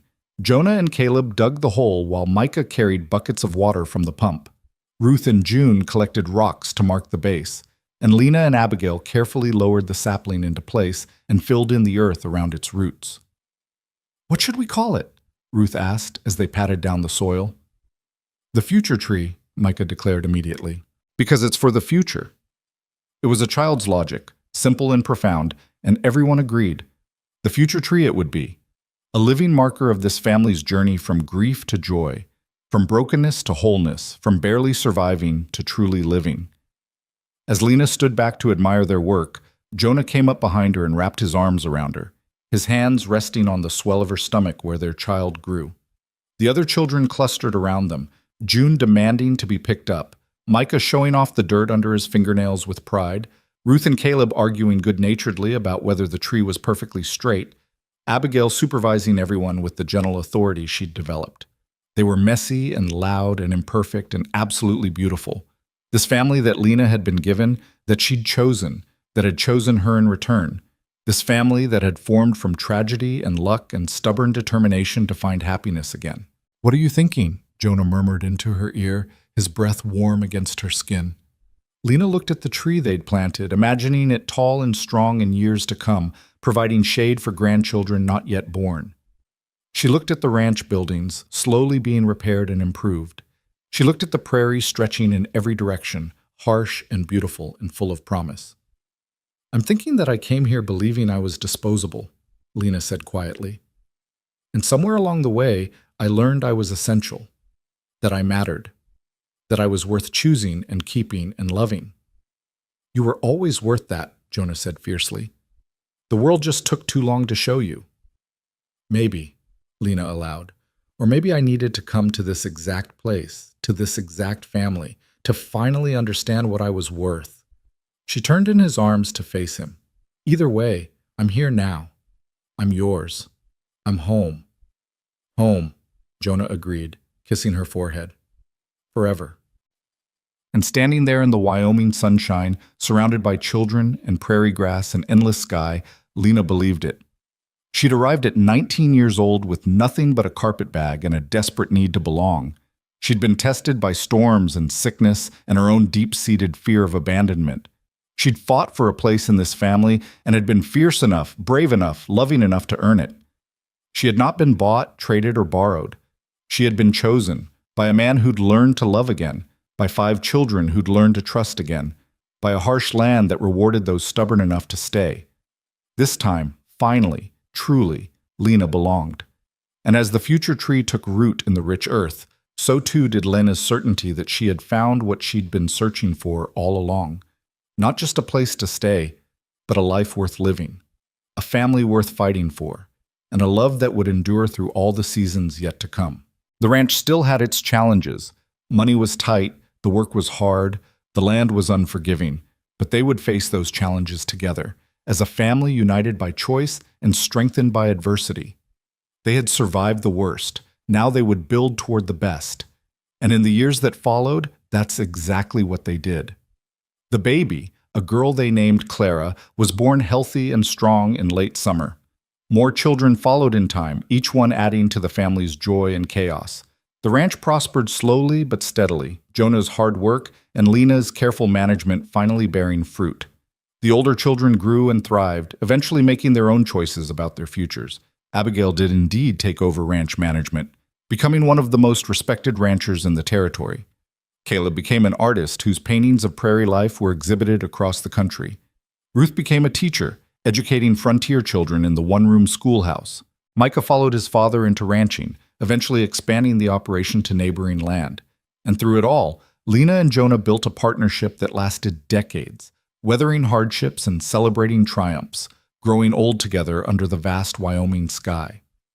But that first year, that year of transformation from unwanted orphan to essential family member, from hired help to beloved wife and mother, from merely surviving to fully living, that year was the foundation upon which everything else was built. Lena never forgot where she came from or how close she'd come to a very different life. And she made sure her children, both the ones she'd inherited and the ones she bore, understood that family wasn't just about blood. It was about choice, about staying when leaving would be easier, about fighting for the people you loved, about making a place for yourself through courage and kindness and stubborn refusal to give up. She had arrived at the edge of nowhere with nothing but a worn carpet bag and a desperate hope for something better. She had found a family that didn't want her and had loved them anyway. She had faced storms and sickness and her own fear of abandonment. She had stood her ground when her past came to reclaim her. And she had chosen, actively, deliberately, courageously, to build a future in the last place anyone expected her to thrive. The ranch became her legacy, passed down through generations who told stories of the woman who'd arrived with nothing and built everything. The future tree grew tall and strong, just as Lena had imagined, its branches spreading wide to shelter those who came after. And every year on their wedding anniversary, Lena and Jonah would stand beneath that tree and remember the year that changed everything. The year Lena learned she was essential. The year she finally came home.